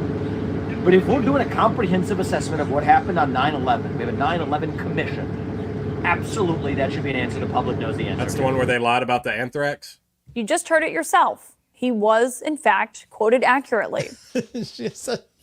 Okay, anyway, let's keep going, dude. In an email to CNN after that audio was published, his spokesperson said, the audio clearly demonstrates that Vivek was taken badly out of context, and even this small snippet proves that. We continue to encourage The Atlantic to release more of the recording rather than their carefully selected snippet so that the full context and reality is exposed. I should note that spokesperson did not explain how he was supposedly taken out of context. The reality is that Vivek Ramaswamy is running to be president of the United States. He will be on that debate stage tomorrow night. And he says this is a central message to his campaign. This campaign is founded on the truth. The truth. We will not back down from the truth. We stand for the truth. I'm a patriot who speaks the truth. Well, the truth is, he did say it. The quote was accurate, and it is on tape. And yes, this is how the media works. You get quoted for things you say accurately. Okay, let's go back to the quote here. I'm going to bring it up here. Where is it? Sorry. There we go. Atlantic that you gave an interview to, you said, quote, I think it is legitimate to say how many police, how many federal agents were on the planes that hit the Twin Towers. Maybe the answer is zero. It probably is zero for all I know. So I think isn't that crazy? Gaslighting. I mean, he's literally like, no. It was a J6 thing talking about entrapment, and even then, I'm not saying that it was, but we need to look at it. And then he compares it with 9/11, how we had a commission report. Let's do a full report. I don't think it was done correctly. And then she gaslights him by going, and she plays the thing. Look, he says he's all about the truth. We just showed you by showing that the quote wasn't right, that he was wrong. Wait, I'm like, wait, what? You literally, you're so wrong. You're proving yourself wrong, and then you do this, and then she wants to gaslight us. And if she wanted to prove him to be like completely wrong and absolutely, a liar, she would do his rapping the Eminem song. That was just horrible. No one should be elected for that. That's the Bill Clinton playing the saxophone. We've got the documents, Tyler. She's a confirmed demon. Spud says, hey, I mean, when Bush and Cheney be questioned without cameras, recordings in the same room together, why wouldn't we trust it all? Exactly. And it's not even that. It's just, this is crazy news stuff here. This is really pathetic. But I mean, she's not, I mean, let's take a look at this again, because I want to go here. Look at her. She doesn't look sane. Would you put your dick in that? She looks like a demon, but yes, I would put my dick in that. Okay. I put my dick in Blair White. Okay, good point. How you doing on time? I'm good. What's what's going on with Eric July? You mentioned something about you want him. Should we play some of that then? I have no idea what's going on with him, so okay. So here's a video. I don't know if you want to. Maybe you've heard of this by now, but easy there, Eric. We'll play the whole thing here. So he's being sued for copyright infringement. Okay. Trademark. He got this letter. He got a lawsuit in California. And I'd actually want to talk to Kinsella, have him come on and break down the trademark. What goes through a lawsuit? There's usually what's called elements. There's like certain things that have to be met. And a reasonable standard is this, the same thing. You can have the same copyright or trademark for different companies, but if let's say they're in different realms, I'm sure I make cars and this person does something else. And so it's not really in the same area. So it could be fine. Then there's some that just take over the field of everything, such as like, Coca-Cola. I mean, you can't have another Coca-Cola because it's just everyone. It's too invasive. But so anyway, there's steps to walk through, and will this actually do anything with this? And so it would be cool to have Kinsella come on. We can walk through the actual lawsuit, the pleadings, at least the complaint that was filed, and kind of get his take on that. So anyway, there's this international something missionary thing in California that's suing him. And so anyway, you want to play this a little bit then? Yeah, get into it. Okay. maybe you've heard of this by now, but this is a thing. Good Shepherd is alleging that we have had unauthorized use of their trademark. Don't worry, I have one of the best legal teams. This is something. What's that? Go back so we can read the thing for the audio listeners at home. Okay. Yeah, you go ahead and read that. Dear Mr. July, our firm represents Good Shepherd Ministries International of San Bernardino, California. Quote, Good Shepherd. In intellectual property matters, Good Shepherd has recently become aware of your apparently unlawful actions discussed herein. Specifically, we write regarding your company's unauthorized use of our client's trademark ISOM. On behalf of Good Shepherd, and as further explained below, and in view of your company's current active marketing campaign that ends in just a few days, also discussed below, we request your immediate response no later than a week from today, by August 28, 2023, confirming your company's decision as to whether it will, and then it cuts off. So there's a problem here. There's a immediate response. Yeah, they're from San Bernardino. Well, That's that my biggest red flag. Open parentheses, and then it says not later than a week from today. Another open parentheses by August 28, 2023, close parentheses, but you need another close parentheses. They haven't closed it. Yeah.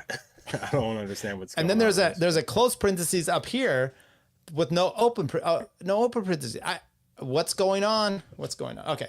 Good Shepherd is alleging that we have had unauthorized use of their trademark. Don't worry, I have one of the best legal teams. This is something multi-million-dollar companies deal with all the time. We'll be handling this. Inevitably, my detractors are going to latch onto this as if it's some gotcha, oh, he slipped up. But now is the time to be serious. Outside of the given context, most of what I'm about to say isn't even aimed at the people that filed the lawsuit. The internet is an interesting place. We make fun of each other, and we can do that. We can make our gripes known, and we can dislike others. This is something that every individual is free to do. But I'd like to think that there's a line that shouldn't be crossed when it comes to initiating conflict. At minimum, one should be prepared to deal with those consequences.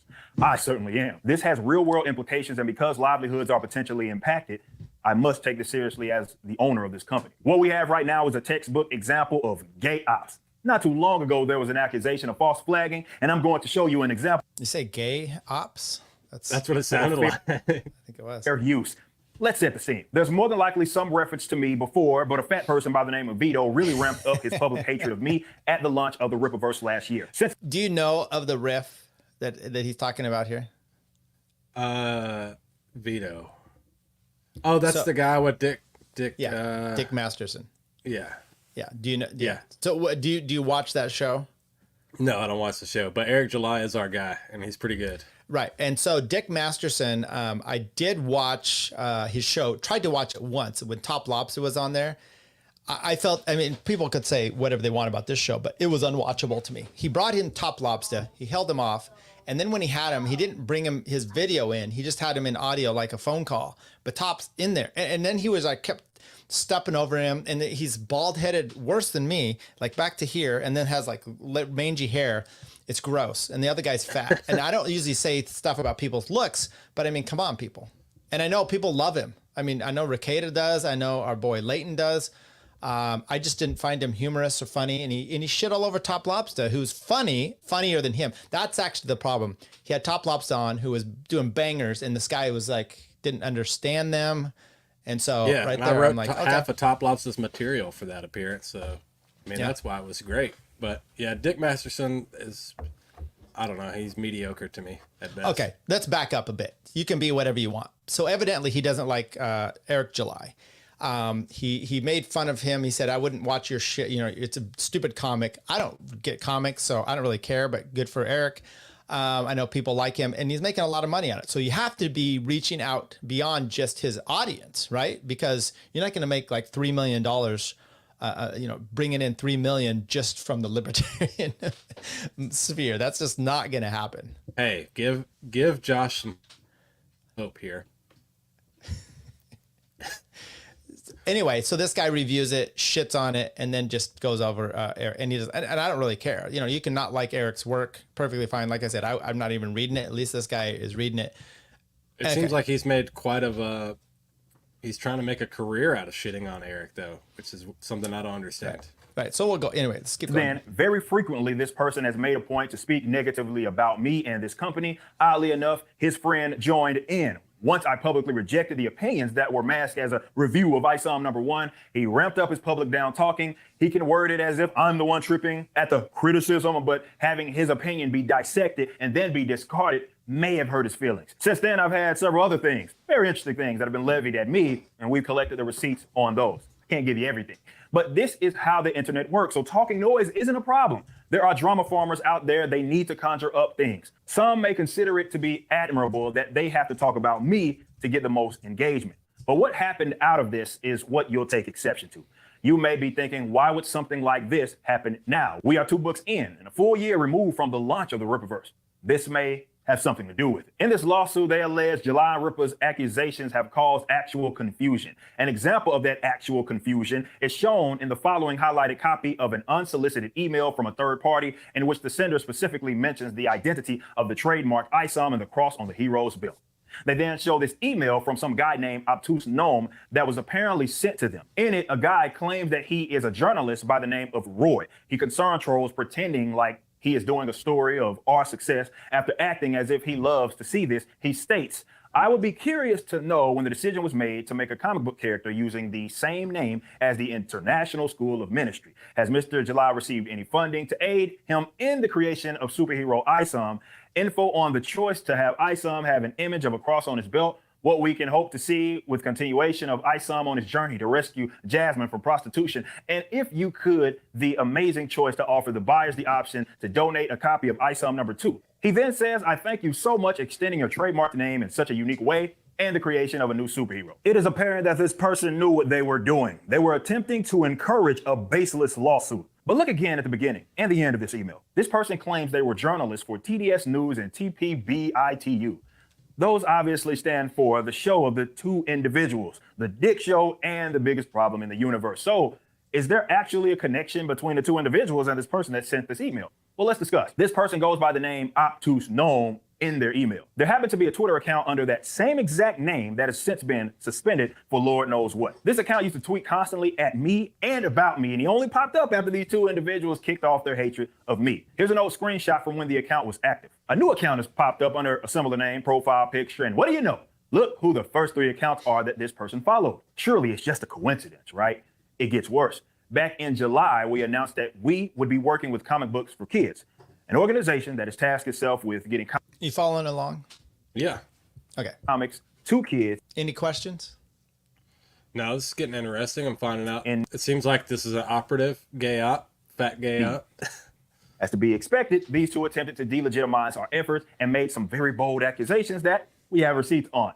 In this tweet right here, Vito claims we asked the charity if they need more comics. In that tweet, he shows an email from Mark, who is the owner of Comic Books for Kids. Sharing this may have been a critical error because we were able to obtain the entire email chain. In the original email, you see that Vito tried to block out the name. The original contact is from the same email from a guy by the same name. Yet again, concern trolling, this time acting as if he is so concerned about Comic Books for Kids being scammed. Here's the original email. Without the name being blacked out, you see Mark refers to him as Roy. Again, what we have here is Vito himself using the term we, which would suggest he's included with this specific contact. Never mind if this could be interference, just how involved are they in this? Well, here they are on the show referring to contacting Comic Books for Kids. So we contacted that charity. Okay, first of all. Fucking losers, dude. These dudes need to get a fucking life. I'm sorry, if you're looking at it, you've got to check out. I mean, look, no offense. We're not, you know, this is Andy and Tyler, but I mean, come on. We do outclass them on several different spectrums. So this is the final email that I got. So we have a tweet where he uses this email, seemingly pointing to an example of we being in contact with the charity. And on video, it looks as if he does something similar. Remember, this is all a concern troll, and one can question if they care about this charity at all. They did down talk them as well. Is there enough backstory for Comic Books for Kids? Okay. Yeah. And at first I thought maybe I shouldn't talk about this because I don't want to fuck up that guy's deal. The comic book charity guys. Sure. Yeah, but then I thought, fuck it. This is a bad charity, first of all. And this is where I said, well, I probably shouldn't say this kind of stuff because it'll fuck up this guy's deal. But again, it's already happened. Fuck it. Perhaps screaming false flagger turns a lie into truth or something, or makes one feel justified in their questionable behavior. If you think that this was in response to those nonsensical allegations against me in early August, well, look at the timestamp. The claims that were in reference to the charity were made a full month before that. These claims could have been an attempt to get myself or the company in trouble with the state, and I didn't initiate that. What does false flagger even mean in this context? Here we see one of them saying, I am on a false flagging spree because this account that was suspended, but the suspended account doxed one of our warehouse addresses and a personal home address. Apparently that is false flagging. Could it be that someone is working overtime to attempt to ruin my life and what I've built? I mean, this was said in that video. I'm an asshole for fun. I like it. If I can say I'm doing it for kids, it's just a socially acceptable way for me to act like a psychopath. Yeah. See? So this is a big opportunity for me to be cruel to people. I think this is also, it's really important that it's called motivation. How expensive this is going to be, that's the golden question. So now the rules for the playing field have been set, and I'm the responding agency. Parties have shown that they have no problem either using the state against us themselves or running op campaigns to maybe push someone else to do it for them. This impacts not only myself, but the dozens of other employees and contractors that work for our company. Do you think we're going to get like, do you think we may get a celebrity boxing match out of this? I don't know.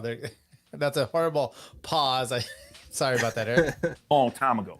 But if we didn't, the ramifications could be very serious. We're talking things that destroy livelihoods and imprison people. Now, of course, there are some people hoping like hell that something like that would happen to myself as they start from hating me and then work backwards. But this is a step above just simple internet trolling or jokes. No longer am I playing around. Again, receipts have been collected, so deleting your post videos and such won't do you any good.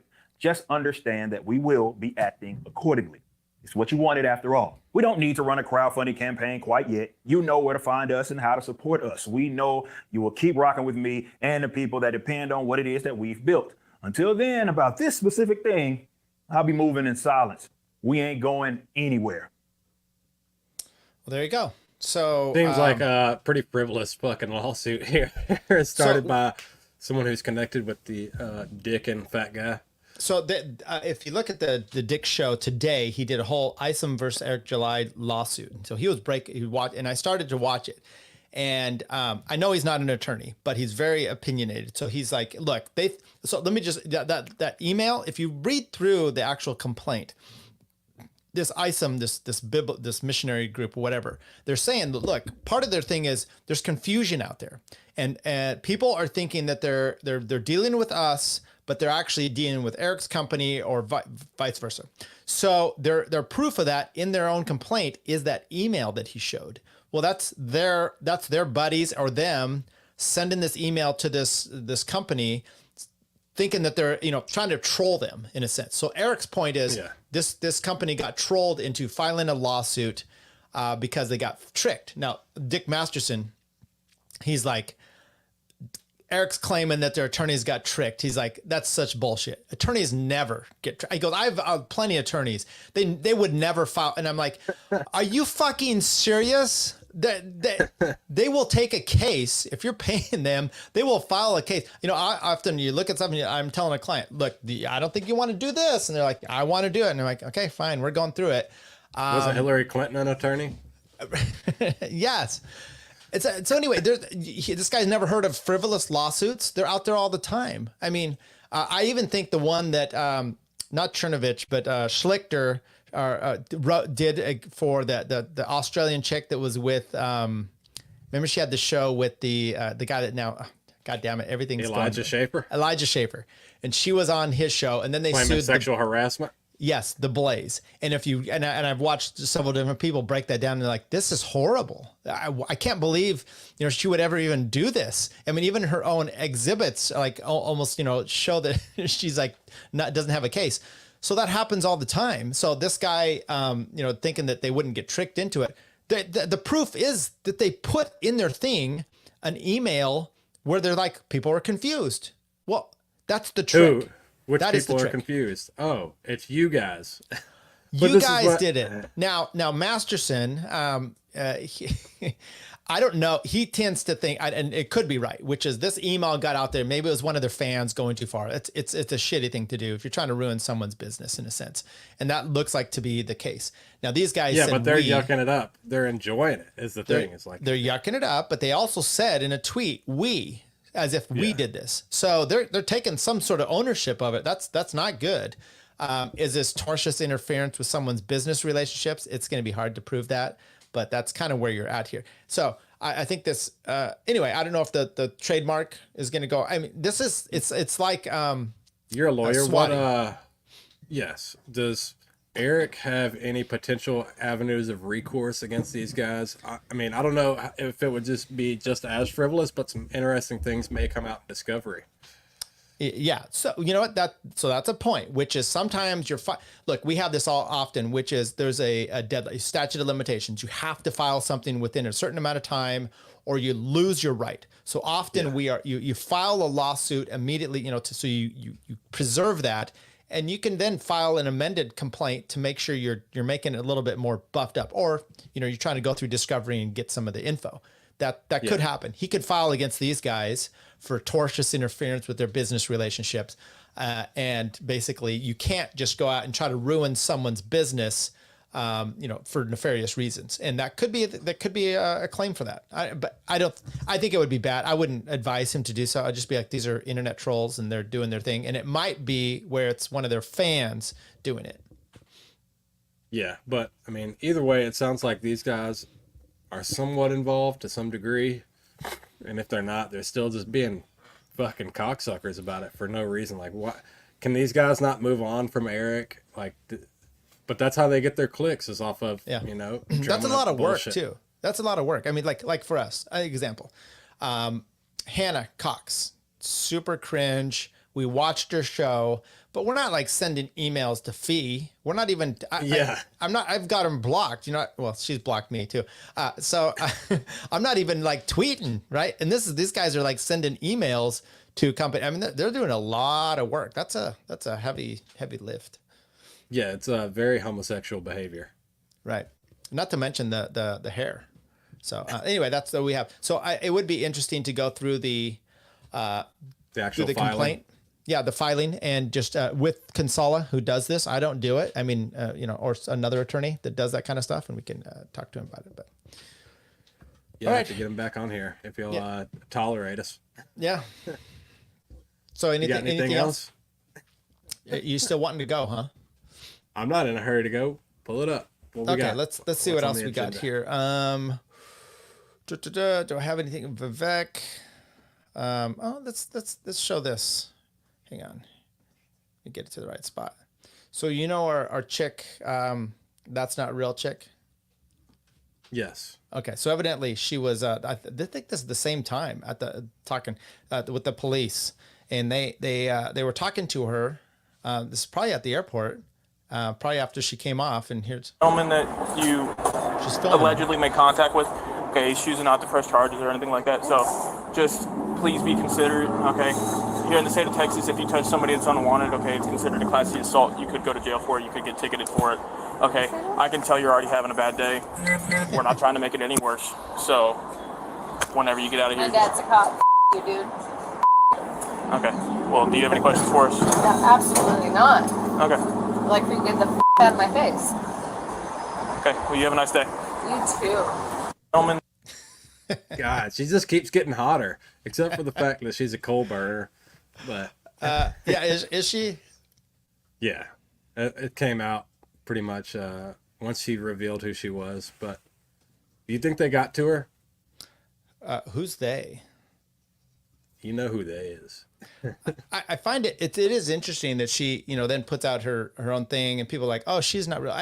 The way there's certain inflections in her voice that I think it's the same person. I mean, and by the way, you can look different. Like when you fix it, chicks do that all. Trannies, that's how they do it.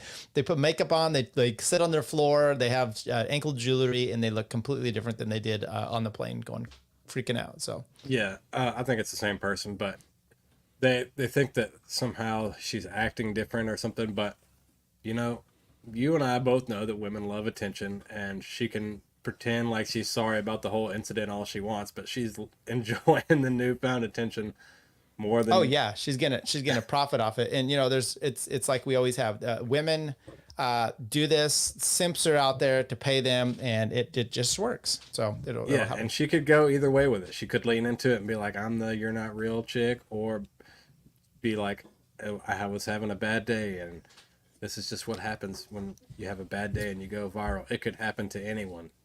The guy I have on our open there, Kai, smash, smash, smash. Yeah. Did you ever see the Netflix series about him? No, I didn't. Really Does interesting. Life get ruined? Huh? Does life get ruined or what? Oh, no, he was already ruined.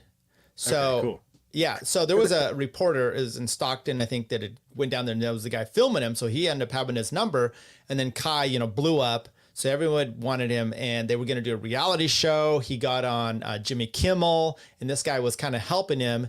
And so anyway, this documentary breaks it down, all these people, and they're like, he was a crazy motherfucker from the start. He had a lot of mental problems, and he was they thought they were going to have this reality series. He was lovable. They were giving him money. They're doing all these things, and he was just a piece of shit. And then he goes out back east, and he's basically banging dudes, and he ended up killing this older guy that he was hooking up with. So now he's in jail for murder because he killed this guy. So well, do you think this Tiffany Gomez chick will end up following the same path? So that's kind of she's got some mental problems. You don't do that on the plane unless you're a little bit... Seems perfectly fine to me. Someone's going to put their dick in crazy and then have a baby and then be stuck paying support, and she's, going off the rails half the time. I mean, it just happens. Yeah. Okay. We'll see how her career turns out. Right. Speaking of going off the rails, let's take a look at this little thing here. I want to say one thing to your children. I know some really great ice cream places around here. And Daddy owes you. Okay? So talk to me afterwards. How creepy is he? Like, he doesn't even get how unoptical this is. Or they've probably told him, a dozen times, right? Because he did have to come out and apologize for didn't at one point he come out and apologize for, he said he's going to try not to get too touchy-feely with people. Did he? I think so. I mean, I'm sorry. I'm not gonna get as touchy feely anymore. I'm gonna stop penetrating kids. What are you saying? He can't help it. Yeah. It's an impulse for him. He's pretty bad. Would you eat ice cream with Joe Biden? Would I eat with Joe? Yeah. I mean, I love ice cream. I'd probably. I'm 52. He's not gonna touch me. Yeah. What's your favorite flavor ice cream? Vanilla. Well, of course it is. Yeah. I'm I'm such a white only person that even my ice cream has to be pure. Yeah. Yeah. So I guess I'll see you in the dungeon at the Biden estate sometimes. What's your favorite? Probably chocolate chip cookie dough. Of course it is. That's homosexual and racist. Not racist. I don't know what this one is. Let's see what this clip is. Yeah. Given we know Bakari, Donald Trump's not going to be showing up and he's going to be trying to counter program. And then you have on Thursday, him turning himself in, as Kevin rightly put, is going to steal a lot of the spotlight. What do you think?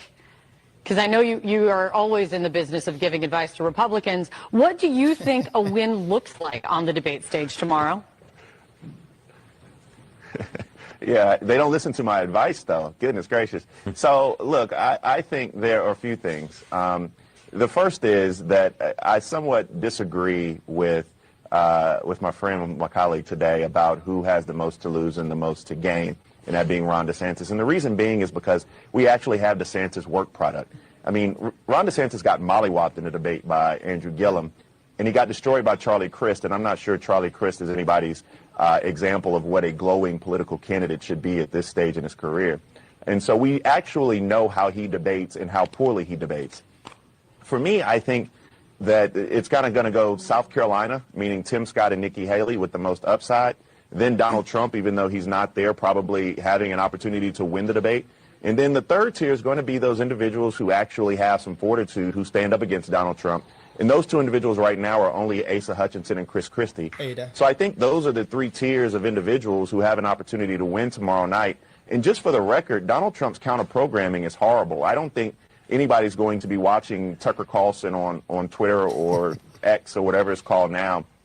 And I don't think anybody's going to be responsive to his quote-unquote counter-programming. However, regardless of if Nikki and Tim, who are talented, who do give a vision for the future, politically we disagree, but it seems to be healthy for the Republican Party, even if they have a good night, that's going to be short-lived, because at 6 a.m. people will be talking about something else. Okay. First question. How do you didn't watch the thing with Tucker, but how do you think it went? Yet. It's probably hilarious. Trump is always pretty funny, especially when he's on. Big moment coming up. He's about, day before he got arrested or whatever. So, I mean, I'm sure it was great. I'm looking forward to listening to it. So let me just show you here. But he said no one was going to watch it. So here it is, 257.6 million views. Yeah, that's more than CNN. And CNN will get. That's more than CNN will get in an entire month.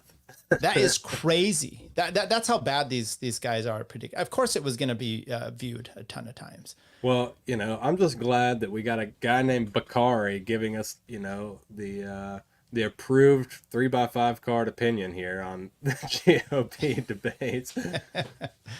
Right. Yeah. So the debate. So I should have this clip, but I don't have it. Which is I listened to these guys here. They're local, although they're actually like 10 different states. They're called Armstrong and Getty, but they live right here by us. And they're libertarian Republican types. I mean, I'm definitely seeing they've been pissing us off, my wife and I, off more and more, because they're a little bit more good down the conservative path, like the Ukraine thing and some of these other things. But they call themselves libertarian. So whatever.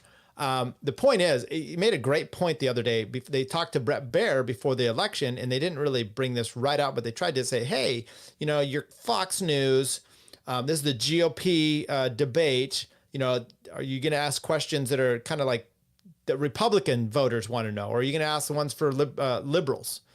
And, he's like, oh, conservative. Then you listen to the actual debate and the questions. They're always from a like a progressive point of view. They're not like, what's your stance on, abortion or some of these things, and like why, and like questioning them from the right. It's always like climate change. How are you going to bring the kids involved into the climate because you guys don't believe it's real? Or they had the actual question, raise your hand if it's man-made. And it's like, these are all from a progressive point of view, and it's always the way that the debates are. It's pretty frustrating.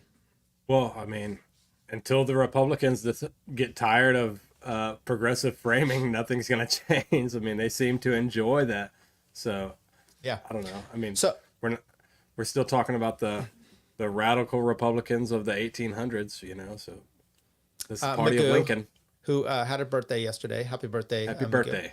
3/5 card, he says. Yeah, I like like that. But I mean, part of that, the thinking though, is so if you're going to go into a GOP debate, and the guy says some things about, DeSantis can't debate. Okay, but we've seen actually. Okay, I don't really care if he can debate or not. I've actually seen what he could do with the state, and then some of his opinions, foreign policy, kind of suck.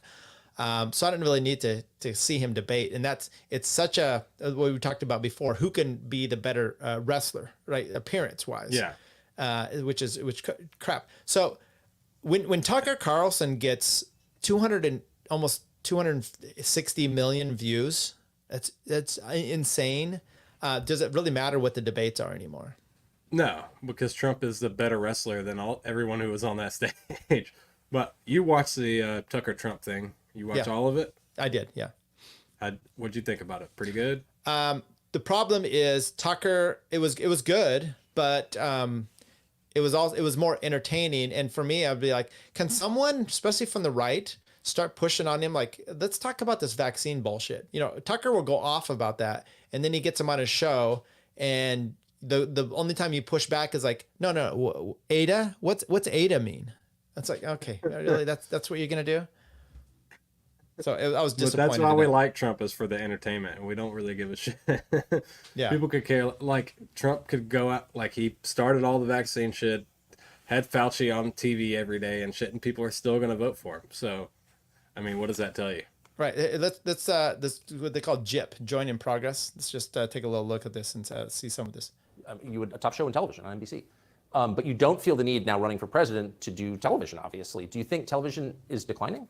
Well, according to a poll that I guess we just saw, it just came out where it's down like 35%, but I think they were referring to cable. I think cable's down because it's lost credibility. MSNBC, or as they say, MSDNC, is so bad. It's so wrong what they write and what they do and what they say. It's fake news, as I said. I think I came up with that term. I hope I did, because it's a good one. Let me see if I can get the ADA part. And I'm saying, do I sit there for an hour or 2 hours, whatever it's going to be, and get harassed by people that shouldn't even be running for president? Should I be doing that? And a network that isn't particularly friendly to me, frankly. They were backing Ron DeSanctimonious like crazy, and now they've given up on him. I mean, it's a lost cause. It reminded me very much of 2016. In 2016, I went through the same stuff and had to fight them all the way, and then they became very friendly after I won, or just about when I was winning. But I just felt it would be more appropriate not to do the debate. I don't think it's right to do it. If you're leading by 50, 60, I have one problem leading by 70 points, and I'm saying, why am I doing it? And I'm going to have 8 people, 10 people, whoever made the debate, I don't know how many it is, but I'm going to have all these people screaming at me, shouting questions at me, all of which I love answering, I love doing, but it doesn't make sense to do them. So I've taken a pass, as you probably noticed. Well, I did. I'm grateful that you did. It's interesting, though, because you spent a lot of your career in television. Yeah. You would a top show. Okay, I don't know why you said the ADA part, but anyway, you think seems pretty entertaining. Hey, look, this is one thing that's shocking. We just played the clip of the sleepy Joe Biden, right? And then you play Trump here, and I think this age is a problem. I think they're too old, and these guys are such. I said to my wife today, it's like, why are these old people having to run? And she's like, well, they're narcissists. Yeah, okay, I get it. But he's at least acute. He knows what he's doing. I mean, he can make his stupid little comments, but nothing there seems different about him than it did in 2016. Yeah, but I mean, that's what people want. Yeah, I mean, true. That was his winning formula. So yeah, you don't really switch up on what works. I think 2020 kind of caught him blindsided when they released the COVID, and he slipped up quite a bit. I mean, the debates with Biden didn't have as many mic drop moments as it did with Hillary Clinton. He had a few, but yeah. I mean, he didn't reject the framing. He didn't go after the media as hard as he should have in any of those debates. So. Okay, I think I got the spot here. Well, I don't want to really use names, but it wouldn't matter too much. A guy like, I call him Ada Hutchinson. It's Asa, but I call him Ada. Why do you call him Ada? I could tell you, but I don't want to get myself in a little trouble. But he's a weekend pathetic. He was, never understood the guy, never knew him. He was the governor of Arkansas. He's weak and Not a pathetic. very popular guy. I don't know how but that state is such a great state. The people are so incredible in that state, and they love me and I love them. How does this guy get elected governor of Arkansas? But he's nasty always and has been. A guy like Chris Christie, the guy left with a 8%, think of it, 8% approval rating in New Jersey. Now he's running for president.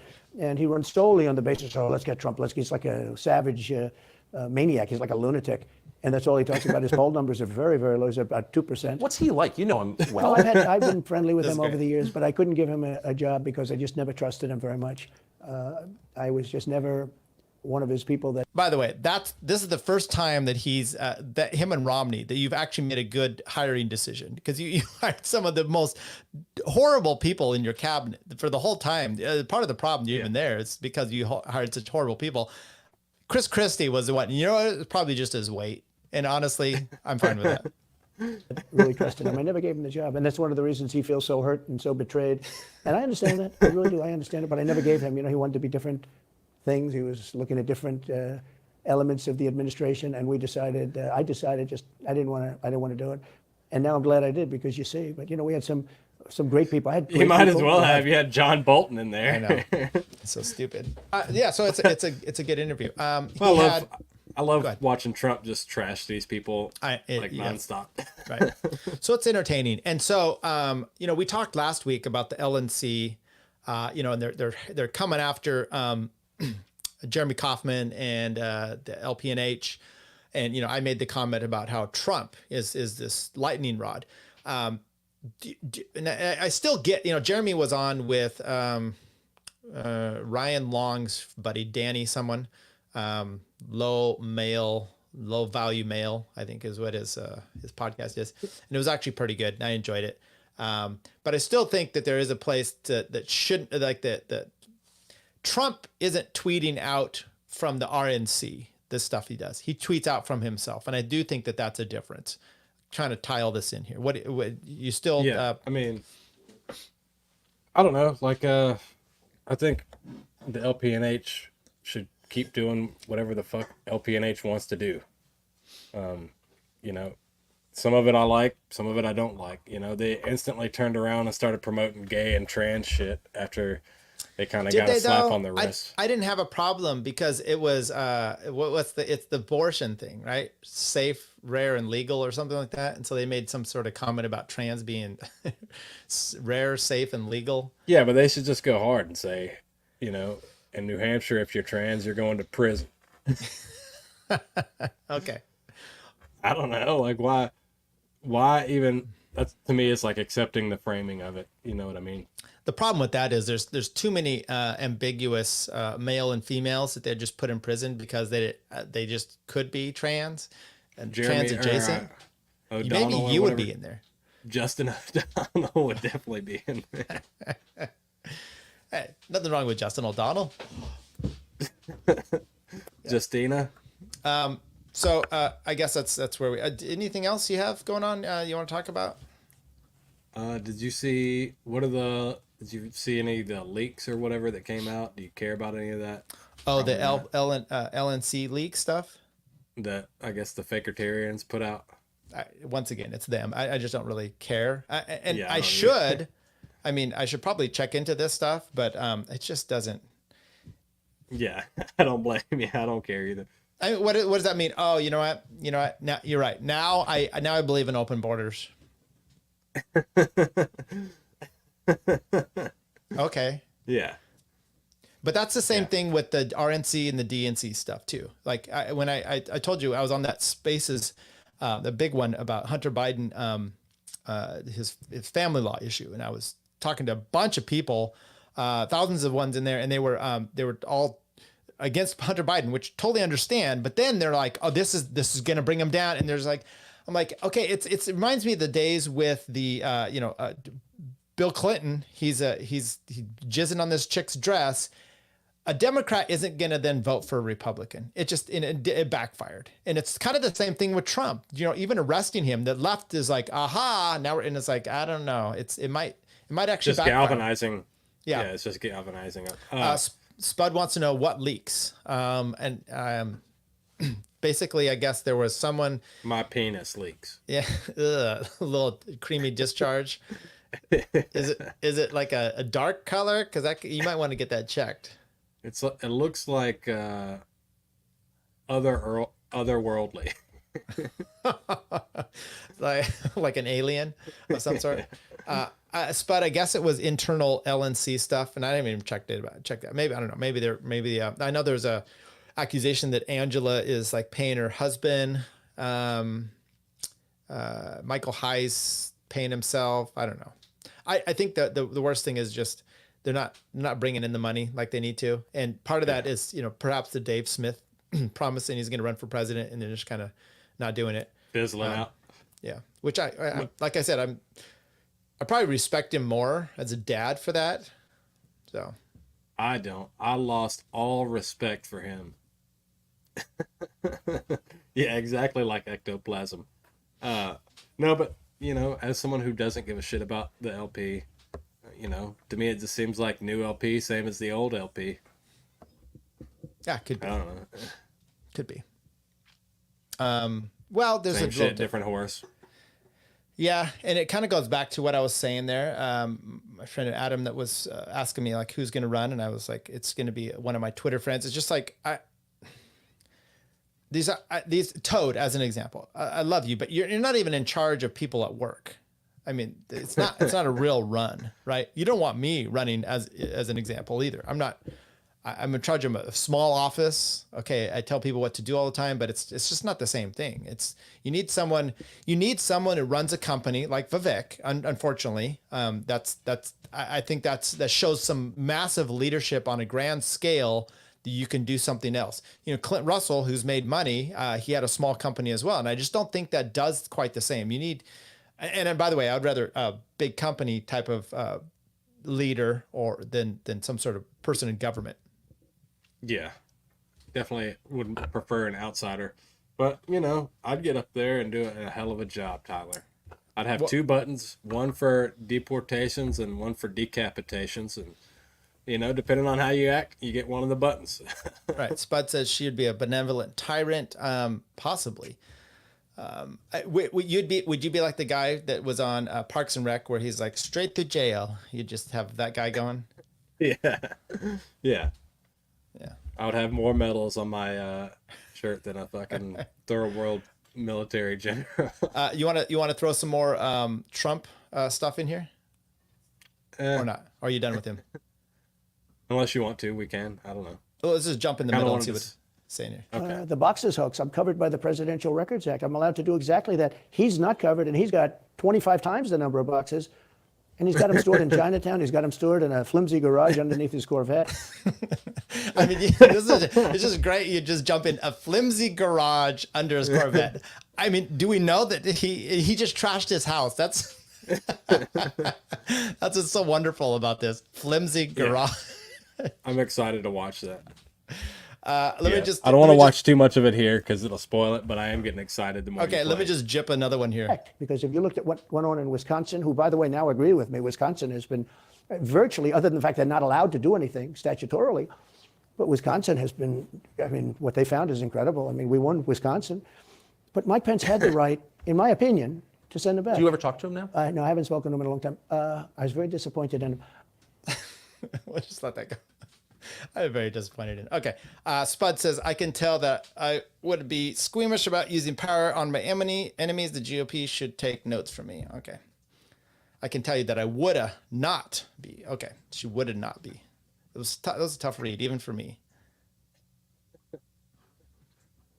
Yeah, our accelerated reader here.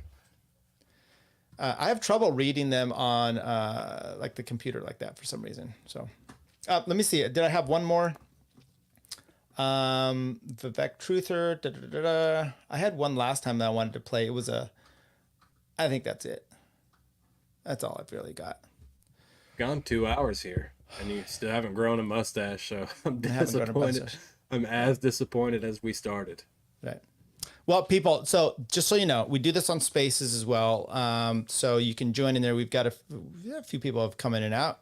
And what you get with that, if you tune in there before when we're planning to go, if you tune in right on time, you'll get a little behind the scenes. Last time Andy talked about, do you want to talk about what you said at the end of the Spaces? We can. I don't care. Ain't no shame in it. You basically just were crying to me about how you pissed your pants. Yeah. You know, as a truck driver, sometimes it gets a little hectic out there on the road. You're fighting traffic to get back to the warehouse and run across the warehouse. And, you know, you can't always, you miss 100% of the shots you don't take. Right. And I didn't get to take that one fully. So. We're over there on Rumble. It's a Rumble live chat. I started out with like, subscribe, and comment. No comments there, but Golamlu said also visit my page. I'm probably not going to. Gollum Lou, you know what? Send him a bag of coffee. Okay, come collect your bag of coffee. Send me a Rumble rant, and we'll send you a bag of coffee. Is that you, Spud? Are you over there? She's waving. I don't know. White woman waves. So, okay. So look, I think we'll be done here. I've got some things to do. Andy, what's your plans this weekend? Because there is a chance, if you wanted to, we could go through this complaint, this Eric July thing, and a few other legal. Yeah, I'm down. Tomorrow evening or something, maybe. Okay, we'll see. I'll go see if I feel okay. I'm struggling. But we're not. I mean, we're not going to have Kinsella on the horn for it. Who should we get for it? I could reach out to. I still want. What was the guy that was going to come in here that didn't show up? The attorney. Legal mindset. Legal mindset. Yeah, he'll still needs to. That'd be interesting, but you know, you'd probably want a copyright lawyer or someone of that nature. Yeah, or you know, you don't even really need that. I mean, maybe he did some copyright stuff. He seems like I know he said he was gonna do a stream about it. So I still need to get him on. That's the kind of the point. So maybe I'll reach out to a few of them to see what we can do. I don't know if you're available this weekend. You got plans? Gonna do some blow? Watch your kid? Still sick? I don't know.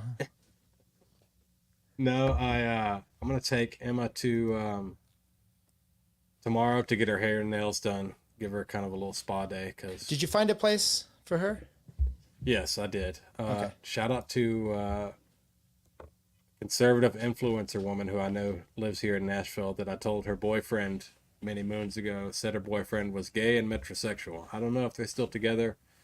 She doesn't watch this show, but she is a redhead. She's pretty hot for. Okay. She's got a little bit of a pygmy face, but she'll do in a pinch. But she gave me some recommendations because she's familiar with my side of town over here, and we had talked about how the places over here charge out the ass, and if they don't, they won't see kids, and if they do see kids, they got big rainbow flags up in front. And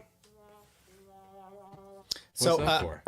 The trans kids and stuff. Just out of curiosity, so no, I forgot what I was gonna say. Doesn't matter. Keep going. Yeah, I'm excited to get. I don't know anything about chicks' haircuts or anything. So I'm glad you're taking care of your daughter like that. What's your ideal woman? You said she's a redhead. She'll do in a pinch. But if you could just AI and it's going to generate and she's going to actually love you? What kind of person is that? What's she look like? I'm actually concerned about looks, like hair, skin color. You want to know what she looks like or what she like personality type? Now I want to know what your perfect, what you like. Latina, white girl, black lady. The chick from Hacksaw Ridge. That's the ideal. Okay, let me check this out then. Hacksaw Ridge, huh? Yeah. Which one? There'll probably be a picture of her wearing like a nurse's outfit or something. Oh. Teresa Palmer, blonde chick. Well, she's redheaded in that movie. Okay. Oh. Well, she looks Pull blonde normally. Okay. Yeah. Pull it up. The people want to see. I'm trying to find. It's not a good picture. Show it on screen. I want to see. Let's see here. Hacksaw Ridge, starring Teresa Palmer. Okay, let's take a look here. Let's add her into the. Stop. You're making it tough here. That's what she said. Okay, that's her. Yeah, that's her. But pull her up from the movie. Well, I don't know how to do that. Just go to Google and type in Hacksaw Ridge nurse. Okay, we'll go right here. Hacksaw Ridge nurse. Should go to images. Yeah. There you go. That's not her. That's disappointing, but you know, we all have our thing. I'll kill you. Okay. This one? Yeah. She's real pretty in that movie. Okay, I get it. Real pretty in that movie. Okay. That's about Desmond Doss. So Desmond Doss was actually a Seventh-day Adventist. That's what you were, huh? Yeah. Are. Is. Must be the knockers. Yeah, they grow them deep there over there. Okay, so that's cool. So I don't know. I like redheaded chicks. I like racist white chicks. Okay. Freckles, pretty hot. Okay. Like a lot of freckles, or like Dennis Rodman style. What if it's like that? Is that too much? It could be, you know, just a partial speckling, or it could be a lot, as long as they're white. Okay. You know, fair skin, racist, cute white lady. I don't know. keep saying racist. That's not really a look. Is that a look? It can be. I think what you're just saying is white. Why do you just say white? That actually feels less racist to say white than just I need a racist. Well, I said both. So. Okay, well, I'm not talking philosophy. I'm talking looks. So, okay, but you want a nice looking white girl, possibly Jewish looking and or Italian. No. I get it. No. You keep throwing these things in here. No. Racist white woman. Yeah. You know, my baby mama was a redhead and had freckles. That's why I was wondering. So, let's see here. It's going to be. And she was racist. Hi, I'm Teresa Palmer. I hope you enjoy. Okay. Is this her? Oh, that's her. Okay. Yeah. I get it. That I see where you're coming from. That one? Yeah. Fair skin. Yeah, she doesn't really have freckles. What about in that this movie. We used to be a proper country. Okay. I like him. No, I can Of see where you're going. course you do. You've been drinking gay beer all night. I can see where you're going at with that one. I approve of that. So now I just have to know when. Okay, Spud says she's cute. Yeah. So now we have to figure out how we can find you a woman that looks like that. That's obviously racist and is blind. Is blind. Hey, look. You see who she was talking to in the movie. So. Right. Right. I got something for you. Let's see if I can find this here. Okay. Have I played this clip for you before? The blind gay clip? No. Okay. So this gets played on the news here. That was one of these guys did. So this is, I didn't even understand how you messed this up, but check this out. Right after the break, we're going to interview Eric Weihenmayer, Hang on, who pause it. climbed the highest mountain. Look at his name. Craig Negrelli. Close. Almost. Okay, let's go here again. Ready? Right after the break, we're going to interview Eric Weihenmayer, who climbed the highest mountain in the world, Mount Everest. But he's gay. He's gay, excuse me, he's blind. So we'll hear about that. Okay, as we head to the break, a look at the... I mean, how did the break? I didn't even know. I didn't know how you mix the. Screw that one up. He's blind. He's blind. He's gay. He's like, what's her name that doesn't exist? The blind, deaf, mute chick. What's her name? I don't know. The famous blind, deaf, and Helen retarded Keller? chick. Yeah, but blind, deaf, and gay. He's gay. He's gay. He's blind. Yeah, solid. I was gonna see how many views this has. This has 2 million. There you.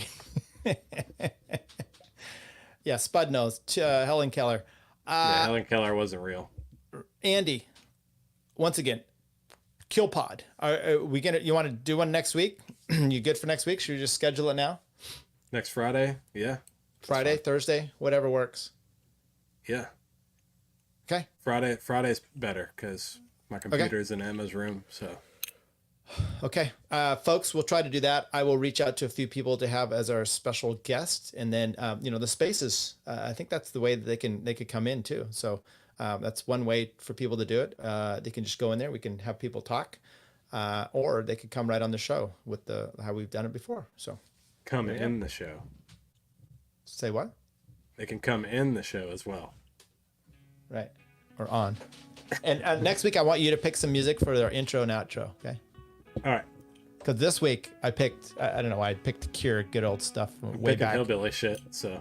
Yeah, that's fine. Just tell me what you want, and we'll do it. All right, everybody. Andy, tell them where they can find you.